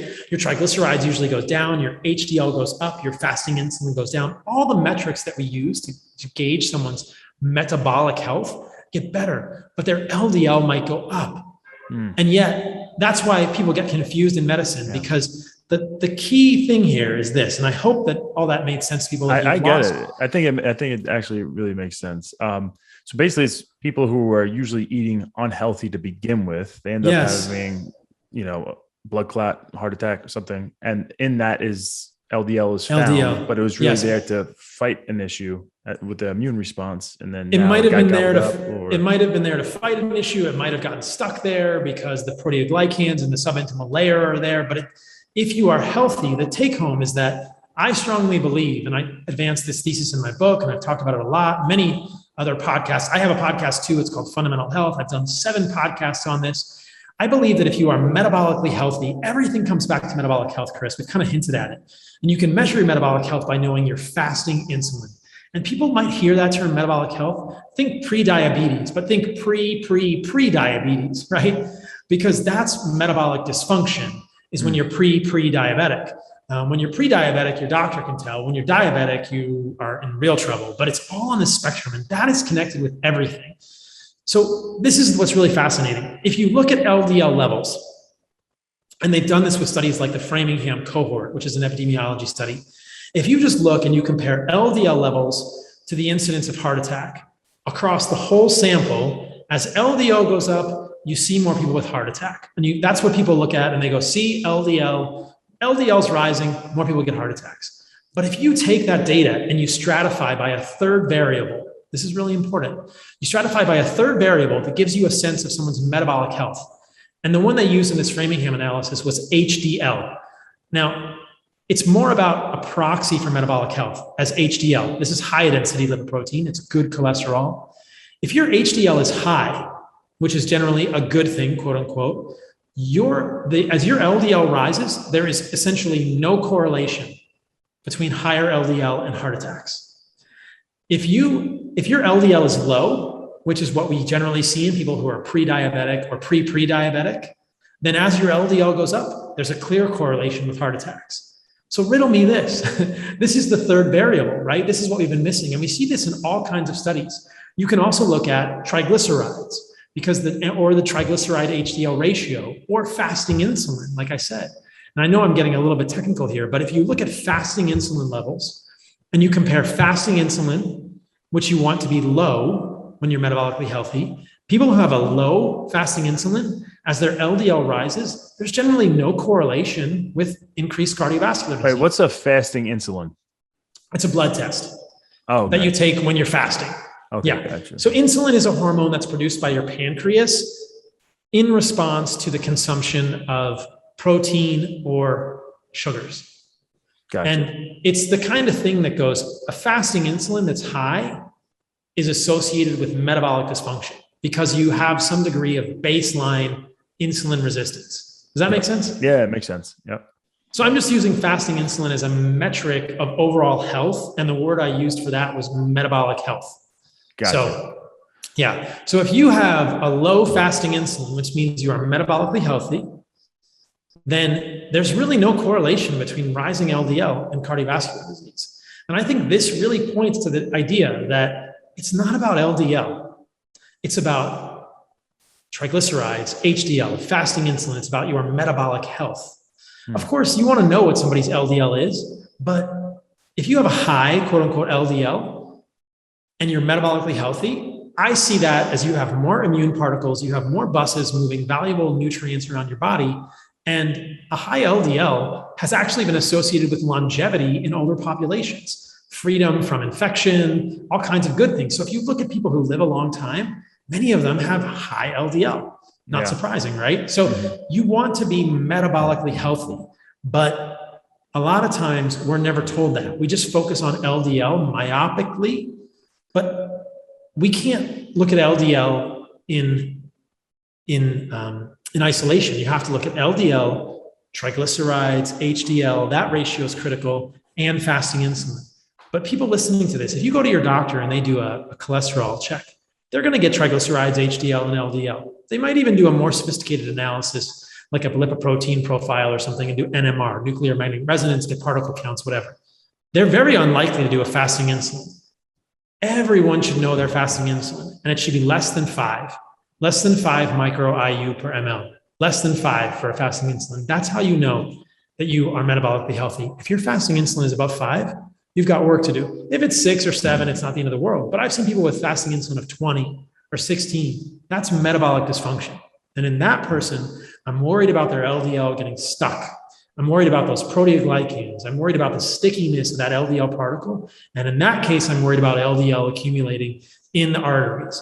But how do you get metabolically healthy? You change your diet. You stop eating the foods that are making you metabolically unwell. And just so nobody thinks this, I'm not saying vegetables are going to give you diabetes, but I am saying some of the other foods that you'll cut out when you do this type of diet, processed sugars and seed oils, those are the two main culprits, right? So if you wanted to go halfway, you could just take the processed foods out of your diet, don't eat processed sugar, and don't eat seed oils, which are corn, canola, safflower, sunflower, soybean, grapeseed, all those oils. You got to get those out of your diet. You got to get them out of your diet, but they're in everything. And this is where it gets to be crazy, Chris. Those are the oils that the American Heart Association will recommend because they lower LDL. But I think that as they're lowering LDL, and you can see this in studies, they lower LDL, but they have worse outcomes and more people die. These are studies like Sydney Diet Heart, Minnesota Coronary Experiment, if you want to look up these studies, and even the Diet Lyon study. And you lower LDL when you eat these oils, but your oxidized LDL goes up. And there's another marker called LP(a) that goes up, which is a marker of LDL oxidation. That's all very technical. I'm sorry. It's a very long answer. No, it's perfect. LDL is good. I'm in. How about so two things. One, the seed oils. I do want. I know I don't know if you have a time that you need to get off or not, but we're good. The seed oils I want to get into, but before that, because I have a friend who has familial triglycerides, in his family. And that was a question coming from him. Is this something that he would have to worry about? And it was specifically asked to me on an animal-based diet between the phase 2, phase 3, or are they set in phases? How do you describe? Well, in my book, so in the Carnivore Code, I had tier 1. He had read your book. Yeah, I had tier 1 through 5 of a carnivore diet. But I've got a cookbook coming out in December. I just simplified it. Basically, you've got carnivore and animal-based. And carnivore is all meat and organs, and animal-based is meat and organs and fruit and honey and squash and avocado, the least toxic plant foods. And I generally steer people more toward the latter. And so my question for your friend is this: what's your fasting insulin? And he may or may not know. I suspect his physician has not checked it. And it's also okay to do an experiment. Do this diet, recheck your triglycerides. I bet they will go down. But also check your fasting insulin. And check your HS-CRP, which is a marker of inflammation. Check your fasting glucose. And I bet things will move in the right direction. So there's another type of familial hypercholesterolemia in which LDL is elevated. And that one is a little sticky, but I think that the story remains the same. Know what your fasting insulin is. Know how metabolically healthy you are. And the cases of familial hypercholesterolemia are fascinating because there are case reports of people who have had elevated LDL their whole life, 600 to 700 milligrams per deciliter, which is very high, and they never develop heart disease. So not all familial hypercholesterolemia is created the same, and not all levels of LDL that are elevated are associated with higher levels of heart disease. Familial hypercholesterolemia in some individuals is associated with clotting factor abnormalities, and that could lead to more heart attacks independent of elevated LDL. That's what often gets missed, is that familial hypercholesterolemia is a heterogeneous group of conditions. There's over 2,000, I think, different genetic mutations that can lead to familial hypercholesterolemia. So what I would say is most of these people, in my opinion, can try this. Just know what your fasting insulin is.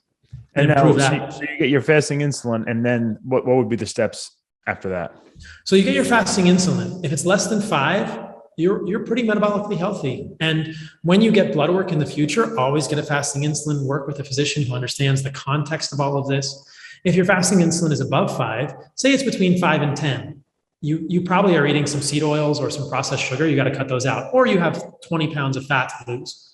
You got to figure out how to lose that. If your fasting insulin is above 10, you're very metabolically unhealthy. I still think you can do the diet. Just keep checking the fasting insulin, because I think that the way to improve your fasting insulin is to cut out those foods from your diet. So you think fasting insulin, that test is the best way to figure out if you're healthy or not? It's such a good test, Chris. It's such a good test. And it's $25 if people are paying out of pocket. $25. How do I do this? I just have to get a doctor to write a script to go to a lab, or you just tell your doctor you want a fasting insulin. Gotcha. And then there's other things you can do. There's other layers. Like, I'm being extremely reductionist here and extremely minimalist. No. But if there's one blood test that everybody needs to add to their panel, it's a fasting insulin. Now, if you wanted to do more, you could. We talked about it, HSCRP, et cetera. There's also something called a continuous glucose monitor. Do you know what this is? No.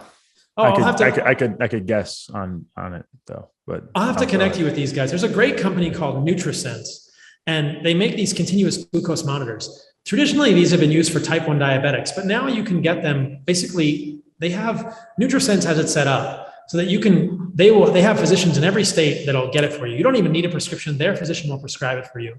And it's a little disc that you put on your arm. It has a little stylet with a piece of plastic that goes into your subcutaneous fat, and it samples your glucose every 5 minutes. And you can take this little transmitter, whether it's a Freestyle Libre or a Dexcom G6, and on your phone, you can check your glucose throughout the day. And you can see what your glucose is doing throughout the day. You can see your fasting glucose. You can see your postprandial, which is after eating glucose levels. So that's also a very, very useful tool. You got to connect me. But why? What do I do with them? Once I get those numbers, what does that tell me? Well, it tells you how your glucose responds to the foods you're eating. Okay. It tells you what your glycemic variability is. And what you want to see is this. You eat food, right? Your glucose is going to go up. And then you want to see your glucose return to baseline, which should, in most people, will be between 70 and 90 milligrams per deciliter. It should return to baseline pretty quickly, within an hour. If you see your glucose go up and then it just stays elevated and then it bumps around for a few hours, that is postprandial, after eating, hyperglycemia. That's not what you want. That's an indication of metabolic unhealth. So you can really, just by looking, if you work with a physician who knows what they're talking about here, or you work with the folks at NutriSense, they have dietitians that understand this. You can just look at that visually and look at the pattern of your glucose, and you'll be able to tell, is this person metabolically healthy or not? It kind of helps you fill in. It's a little bit more data than a fasting insulin. They're both really good, but that's just another level that you could go to. What's cool about the continuous glucose monitor is I like that it helps people make behavioral change, because they can see their glucose in real time, right? They eat a donut and they check their glucose and they go, oh man, and they're like, oh, that wasn't good. My glucose went so high. And they check the glucose in an hour because they ate donuts and pizza and Coke, which sounds like a horrible junk food meal to you or me. And their glucose is going to be elevated for a really long time. And they're like, wow, this is horrible. And they can see it. It's just like, oh, it's pattern. So is the goal for it to not go up that much? Obviously, how much sugar is in everything you eat now. Everything has a label on it. is there, I mean, there's, I guess sometimes there's good sugars too, right? Like in fruit, is there a certain level that you don't want to get to? Or So some would say yes, but I don't think so. So I think that it's more important how quickly it returns to baseline rather than how high it goes, right? Because you can imagine I'm with the Hadza in Africa and we see a beehive and there's me and like 4 other guys in the Hadza tribe. And we eat the whole beehive among 4 of us, like they're not bringing this thing back to camp. We're eating hundreds of grams of honey. Their glucose is going to go above 160 for sure, but it's going to come back to baseline within 45 minutes.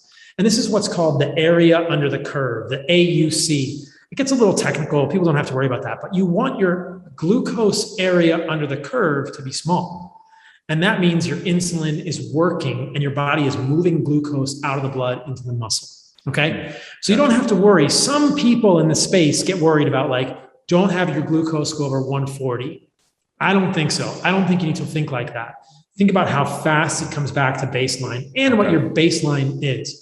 And so when I've done this, Chris, and I have a whole podcast about this with the folks from NutriSense, generally I wake up in the morning, my fasting glucose is 70 or 80 milligrams per deciliter, maybe 85. I eat breakfast. It might go to 120, 130, 140, maybe 150 if I eat a bunch of honey. And then within an hour, it's right back to baseline, around 70 or 80. And then I don't eat snacks. If I don't eat any snacks, it'll just stay at baseline all day, flat. And then I eat dinner or lunch. I get another spike, right back to baseline within an hour. Small area under the curve. It's like an integral, right? So there's not a lot of area under that curve. And then it just spikes and then it comes back, spikes and comes back. If you see somebody with diabetes, they have like a tombstone. They have a real big peak. It kind of goes up and moves around and it comes back. They might get hypoglycemic. It goes around. It's all over the place. So you really want it to be like, bloop, gotcha. These blips. Just come down quick. Yeah. Come down quick and stay at your baseline. And people can feel that because you ever hear people talk about they like eat and they have this energy drop, or if they don't eat, their energy drops. That to me is, you would see that on a continuous glucose monitor because your fasting glucose would be like dropping. That's not normal. Your body should be able to generate this glucose. You should be able to like have glucose between meals. It should be stable. And then after eating, you shouldn't get a big crash. Your body should just come back to baseline. You shouldn't get hypoglycemic. Both of those patterns suggest that there's some degree of sort of imbalance and mishandling of the glucose that you can change with diet. Okay. Awesome. Seed oils, because I mean, I'm in my kitchen. I if people don't follow you on Instagram, I highly recommend following you. If you're not shadow banned, something else I wanted to get into. I don't know how much time we're going to have, but you put up the food pyramid and, or a chart of, you did a food pyramid, and then I also seen the chart of different oils and the toxicity levels. And I'm looking at my kitchen. I got the avocado oil. I got the coconut oil. I'm like, this is no good. It's organic, so I guess it's better. But can you just go into why these are actually not good and what it's doing to us? And then, Yeah. So seed oils is super important topic. And on my Instagram, I have like low, medium, and high toxicity oils. And here's the deal. I have multiple podcasts about seed oils too, because I think that more than any other thing that we are eating today as Westernized humans, this is the culprit for chronic illness. And the main seed oils that I want people to be worried about are corn, canola, safflower, sunflower, peanut, grapeseed, soybean, right? The two you mentioned are not that bad. They're not my favorites, but they're not that bad. And so I'll tell you why I'm not a fan of those other ones. And then I'll talk about the coconut, the olive, and the avocado, which are in the middle. And then I'll talk about the ones that I prefer. Yep. So evolutionarily, if you're in the wild, to get the equivalent of a few tablespoons of corn oil, you would have to eat 98 ears of corn. Jeez. Okay. You would have to eat something like 2,700 sunflower seeds to get the equivalent of a couple of tablespoons of sunflower seed oil. Okay. And the list goes on and on. You'd have to eat, I think it's 960 grapes with their seeds to get the equivalent of 1 tablespoon of grapeseed oil. Wow. I don't even know how many soybeans you'd have to eat, Chris, to get a tablespoon of soybean oil. So we're getting oils that are super concentrated sources of this omega-6 fatty acid, linoleic acid, that is really problematic in high amounts. It leads to oxidation in the membranes. Like I said, it leads to oxidation of LDL. It triggers all sorts of problematic cascades in the human body. We can correlate increased exposure of linoleic acid, increased consumption, to increased levels of inflammatory mediators like hsCRP in the blood. And if you look at the amount of linoleic acid in our diet, it's much higher than what the Hadza eat, than what any historical humans eat in quote unquote nature, right? They're eating 1% of their calories as linoleic acid, maybe 2. We eat 8, 10, 15% of our calories as this linoleic acid, which is found in seed oils. So the problem with seed oils is excess linoleic acid. And they've done all kinds of studies in humans and in mice showing that this is a real problem. And it leads to increased cardiac events. So there's 2 major studies, actually 3 or 4, Sydney Diet Heart, Minnesota Coronary Experiment, Rose Corn Oil Study, and the last one is Diet Lyon. And in Diet Lyon, they decreased the amount of linoleic acid in people's diets. And they did much, much better from a cardiovascular perspective by decreasing linoleic acid. In Minnesota Coronary and Sydney Diet Heart, they had one group that had higher saturated fat and one group that had higher linoleic acid. Which group did better? And this is interventional study, not epidemiology, not observational research like we talked about earlier. Which group did better? The saturated fat group did much better than the linoleic acid study in all those studies. Now, so that's the high level on that stuff. So, and it's just evolutionarily inconsistent to eat this much linoleic acid. So seed oils are out, like just, you got to get rid of them. You can't eat any foods with those in it, which that alone will fix most people's health problems because most restaurants, everything we eat, does it have, yes. It has those oils in it, right? Yes. You'd be appalled if you went back. I mean, most people can see into a restaurant, they've got a big plastic jug, not a good thing, of some kind of seed oil in the back, and they're either frying. You go to McDonald's, and everybody thinks it's the meat at McDonald's. It's so bad. The meat is the best thing at McDonald's. It's not grass-fed, grass-finished like we talked about earlier, but the meat at McDonald's is pure meat. There's no additives in their meat. But what are they frying the fries in? Soybean oil, right? So this is the problem, and I'll just sidestep for a moment. This is the problem with epidemiology, is that when you look at studies and they ask people, do you eat a hot dog, right? Do you go to McDonald's? Just like the hot dog study, it takes 36 minutes off your life. Well, how many people eat hot dog by itself without a bun, with some seed oil in the bun, without French fries, and hot dog and curly fries, man, that's what you eat. Of course, yeah. And what are the curly fries fried in? Soybean oil. So this is the problem with observational studies, is you can't tell if it's the hot dog or the French fries. And I think it's clearly the French fries. Now, a hot dog isn't the best food in the world. It's processed, parts kind of like pushed and mashed together, but it's all meat, right? Maybe it's going to have some preservatives or some kind of stuff in there that's not awesome. I mean, hot dog is clearly a processed meat, which I'm not a huge fan of, but McDonald's is a better example. Like, people could actually get healthy eating McDonald's. You could just eat all the non-processed food at McDonald's. You could just get bunless hamburgers. You could even go to McDonald's and eat some lettuce or vegetables and just eat burger patties, and you would get healthy. You would get healthier, but you can't eat those fries cooked in soybean oil. And no epidemiology, no observational study is going to be able to distinguish the fries cooked in soybean oil causing a problem from the hamburger that they're eating with, or the milkshake. How many people do you know that go to barbecues and that don't drink beer, eat potato chips, coleslaw with their hamburgers, right? So this is the problem with observational studies of meat, is that we've been told that meat is bad for us for 70 years. So people who eat meat are generally the people who go to barbecues and say, you know what, I'm just going to enjoy myself, which is their right, but they're also going to eat brownies and everything else. And you can't tell which it is that's causing the problem. But if you look at the interventional studies, like the ones I mentioned, it's pretty clear these seed oils are a massive problem for us physiologically, because it's not something we ever would have been exposed to. And that's a theme that comes up over and over. And that's why anthropology should have been taught in medical school, because our ancestors knew how to eat. We know what a species appropriate human diet is, and it's not French fries from McDonald's, but the burger patty at McDonald's is a heck of a lot closer to a species appropriate diet than those French fries cooked in soybean oil. So hopefully that makes sense. And then the intermediate oils are things like olive, avocado, and coconut.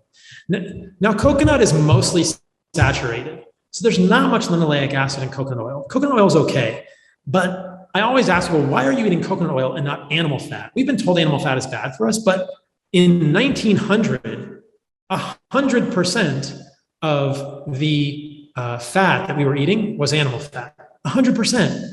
And rates of diabetes, rates of heart disease were much, much lower in 1900. Go back 100 more years, 1800. There's no such thing as seed oils in 1800. All we were eating was lard and tallow, which is the fat from cows, right? So that's all we were eating. And there was no chronic disease. There was really no heart attack in that. But we introduced seed oils in 1911, and then things started to go up. And that's a correlation, but we can go further down the rabbit hole. So why do we fear animal fat so much? We should embrace animal fat. If you can tolerate dairy, butter is amazing. I like tallow, which is like a rendered animal fat from cows. Lard from pigs is tricky because most pigs are fed corn and soy, and that increases the amount of linoleic acid in their fat unnecessarily. So let me talk about that after I talk about olive and avocado. Okay. Olive and avocado are much better than seed oils. They have much lower amounts of linoleic acid, like 12%, but they have more than ruminant fat. Ruminant fat from cows is 1 or 2% linoleic acid. Olive oil and avocado have more linoleic acid than that. They have 12, which isn't a lot. But soybean oil is like 50 to 60% linoleic acid, right? Yeah. And the problem with avocado and olive is that unless you know that it's a really, really good source and it's really, really fresh, and that you refrigerate it or you keep it away from light or it's in a dark bottle, it's much more likely to oxidize and become damaged with age. So that's my concern, is like, why not always eat the best oil? And a lot of olive oil is cut with other vegetable oils. And they're not going to tell you that on the label. There's a lot of corruption in the olive oil business, right? They're not going to tell you it's cut with vegetable oil. Yeah. So I believe there are good olive oils. Like if you could go to Greece or Italy and they were going to make olive oil for you fresh, that would probably be pretty good for a human. I still think animal fat is better, but that's okay. But the olive oil that you get in the store, or the avocado oil that's in your cabinet, how long has it been there? You don't know, like ever expires. Yeah. I mean, it's going to have an expiration date, but I would venture to say that olive oil, that olive oil was pressed 6 months ago, or the avocado oil is 6 months to a year old by the time you get it, or by the time you finish it. That's not something we would have ever had. That's a very old oil. Come on, Yeah, yeah. So I hear you. Yeah, so that's pretty important to remember. And I always go back to, why would you not eat the best oil? And the best oil is tallow, in my opinion, or butter or ghee if you can tolerate dairy. Now, some people have a little bit of an immunologic reaction to dairy, but that's why so at Heart and Soil, we make a pill called Fire Starter, and we put tallow in the pill. And there's a specific type of fat in the tallow called stearic acid. Nobody talks about stearic acid, but it's really an incredible molecule. It's a saturated fat, but it's been shown in mouse models to lead to decreased body fat. And then when we give it to humans, we see mitochondria, which are the powerhouse in the cell. We see that turn on. There's a really cool study in Nature where they starved people of stearic acid. They put them on a vegetarian diet, and they see their mitochondria kind of turn off. They don't burn fat. And then they give them stearic acid back, and the mitochondria turn on and start burning fat. So it's more complicated than that, but it's a really valuable fat. So that's the reason I'm a fan of animal fats, because it's not just about calories or fat. There's other nutrients. There's specific fatty acids in these fats that you can't get other places. There's no stearic acid in coconut oil, for instance. Yeah. There's stearic acid in cocoa butter. If you want to eat cocoa butter, you can get some stearic acid, but there's no stearic acid in olive oil. There's no stearic acid of any appreciable amount in avocado oil, but there's stearic acid in tallow. And so you can either buy tallow or you can take this Fire Starter supplement from Heart and Soil. But the stories we hear of people losing weight with this are crazy. They're literally eating fat and losing weight because there's these unique molecules in animal fat. And that's just the tip of the iceberg. There's also fat-soluble vitamins in animal fat, like vitamin K2, vitamin E. People always wonder, like, where do you get your vitamin E on a carnivore diet? And when I check my vitamin E, it's very high. It's from the animal fat. There's vitamin E in animal fats. And then you can go down the list, vitamin K2, like I said, odd chain fatty acids without getting too technical. But I think olive and avocado are better choices if you don't have any other choice. But I think tallow and butter and ghee are the best. And then the last one is lard. And this is a real problem because I know a lot of people like bacon, and people might think bacon is a good choice on a carnivore diet. And if that pig is a wild pig, then yes. But the problem with chickens and pigs is that we don't feed them a species appropriate diet. There's that word again, species appropriate diet. We don't feed chickens and pigs species appropriate diets. We feed them corn and we feed them soy. And that increases the amount of linoleic acid in their fat, just like it does with us as humans. So when we feed pigs corn and soy, they get fatter with more linoleic acid and they can pass that on to us. So what I'm saying is you wouldn't want to make the majority of your fat from pigs, because then you're just going to be getting, it can be 20+% of their fat is linoleic acid in the pig. Still better than 50 to 60% in a seed oil, but way more than you'd want 1 to 2% in ruminant animal fat. Does that make sense? Yeah. Oh yeah. I want to wrap this up just because my producer Troy, I just always blame him. He starts yelling at me on the chat. But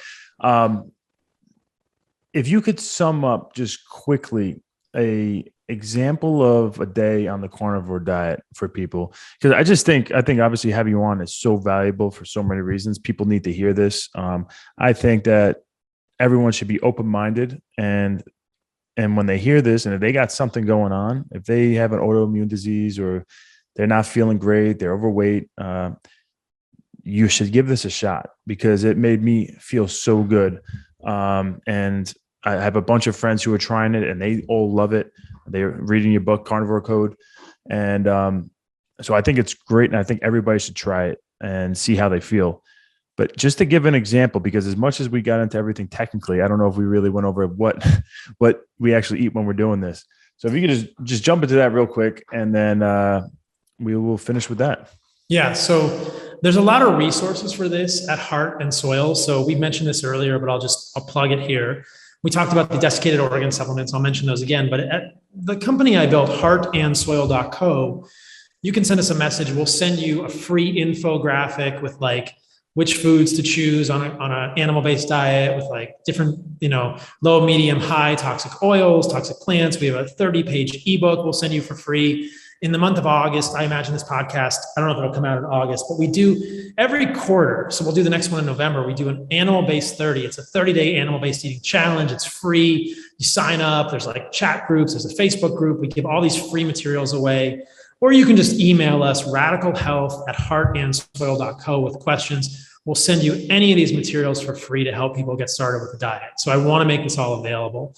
And if you need more organs in your life and you don't want to eat the fresh organs, we make all sorts of cool desiccated organs. We freeze dry them, we put them in a capsule, make it real easy to take the organs like you were taking. Mm-hmm. So the way that I construct my diet is a little different than what other people are going to do. So I want to make sure that people understand you can do more variety than I do. I'm kind of a minimalist. I like simple. So I'll talk about what I do, and then I'll talk about what you could do as well. Perfect. So right now I'm in Costa Rica. I usually get up in the morning and I surf for a couple hours. Before I go surf, I have a couple of coconuts and I might have a quarter of a papaya. And then when I come back from surfing at 9 in the morning, I eat breakfast. This is just how my day looks. And for breakfast, I will eat at least a pound of grass-fed meat, at least a pound. That's a ribeye, that's hamburgers, that's heart, that's some kind of meat, at least a pound. Sometimes it's a pound and a quarter or a pound and a half of meat for breakfast. I put a little bit of Maldon salt on it, and I'll eat a little bit of liver. I'll eat maybe like half an ounce of liver. And it's usually the grass-fed, grass-finished, red fatty meat, right? Like a ribeye usually. Yes, ribeye or fatty hamburger or something. Yeah, I've got a grill that I really like here, and I grill it.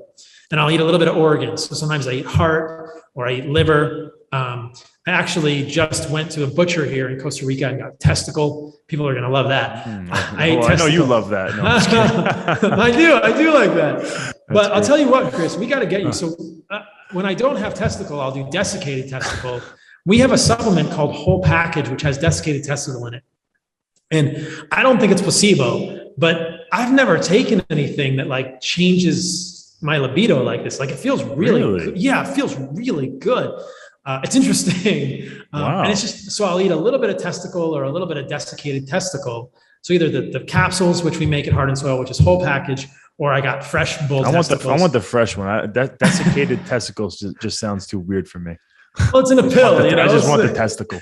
You just want the real testicle. Straight up testicle. Right. However you want to get testicle. and then I'll have some more fruit. I may have a little more papaya, a couple of coconuts, and a little bit of honey. And maybe a little bit of honey might be 70 grams of honey, maybe 5 or 6 tablespoons of honey. So, but that's how I do breakfast. Now, other people might do breakfast with more variety. You might want to have some berries. there's not a lot of berries in Costa Rica, but you could do berries, you could do eggs, you could do avocado. All of those are foods that I include on the low toxicity plan for an animal-based diet. You could do even squash. But at every meal, I do eat meat. And I'll say this because it's an important metric for people. You want to make sure to get at least 1 gram of protein per pound of goal body weight. And I told you this when we talked and we were kind of designing the diet for you. But, for me, I'm about 165, 170 pounds. I'll usually eat at least 2 pounds of meat a day, which is 200 grams of protein. I think a lot of people are not getting enough protein. And then I usually eat 2 meals a day, sometimes 3. So after this call, I'm going to jump off and eat lunch, and it'll be the same thing. It'll be, probably some honey, maybe a little bit of desiccated testicle, and then meat. And it's going to be probably a pound plus of grass-fed meat. And again, I'm simple. People could add in avocado, you could add in berries, you could add in squash, you could add in more honey, you could add in whatever fruit you want, mango, orange, apple, pear, whatever. I just don't have those things here in Costa Rica. And so I keep it simple for me.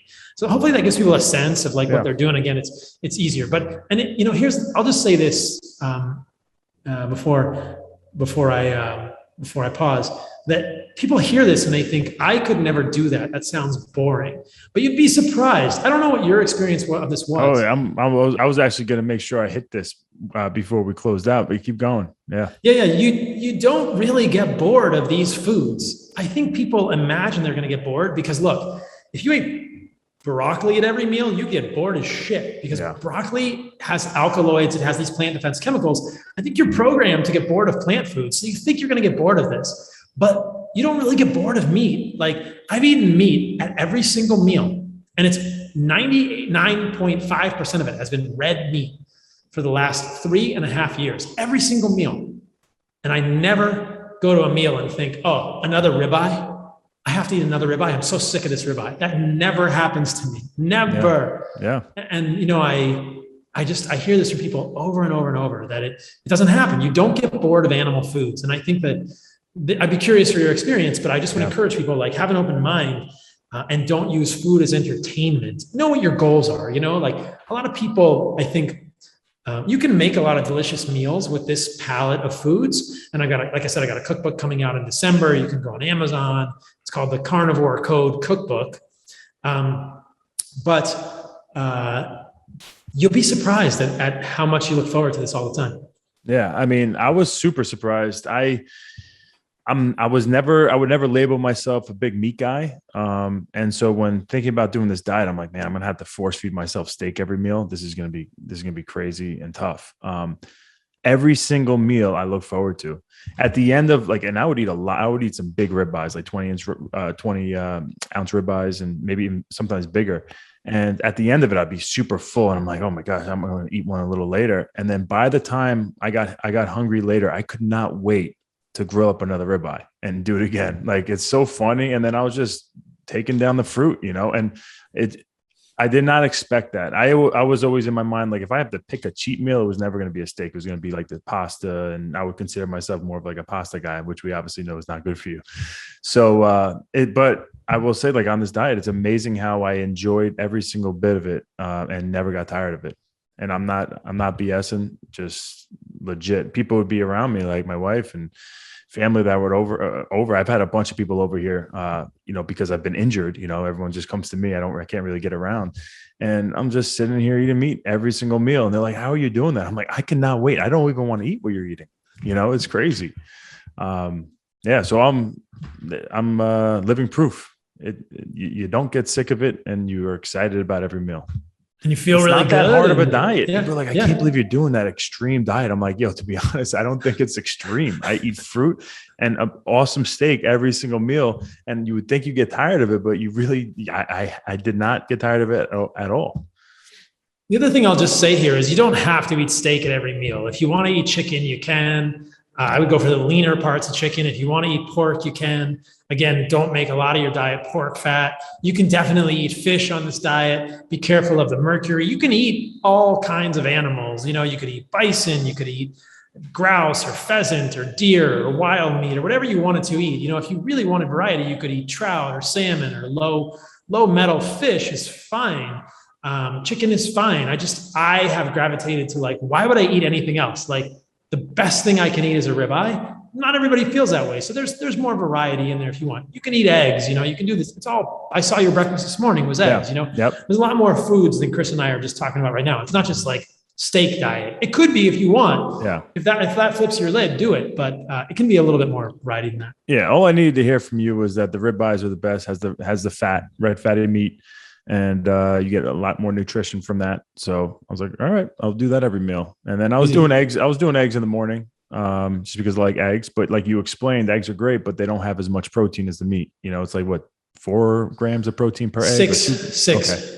grams So per takes a long time. I'm over 200 pounds. So it takes a long time to get over 200 grams of protein if you're just eating eggs. It'll take a lot of eggs, man. You might as well eat a steak. Yeah.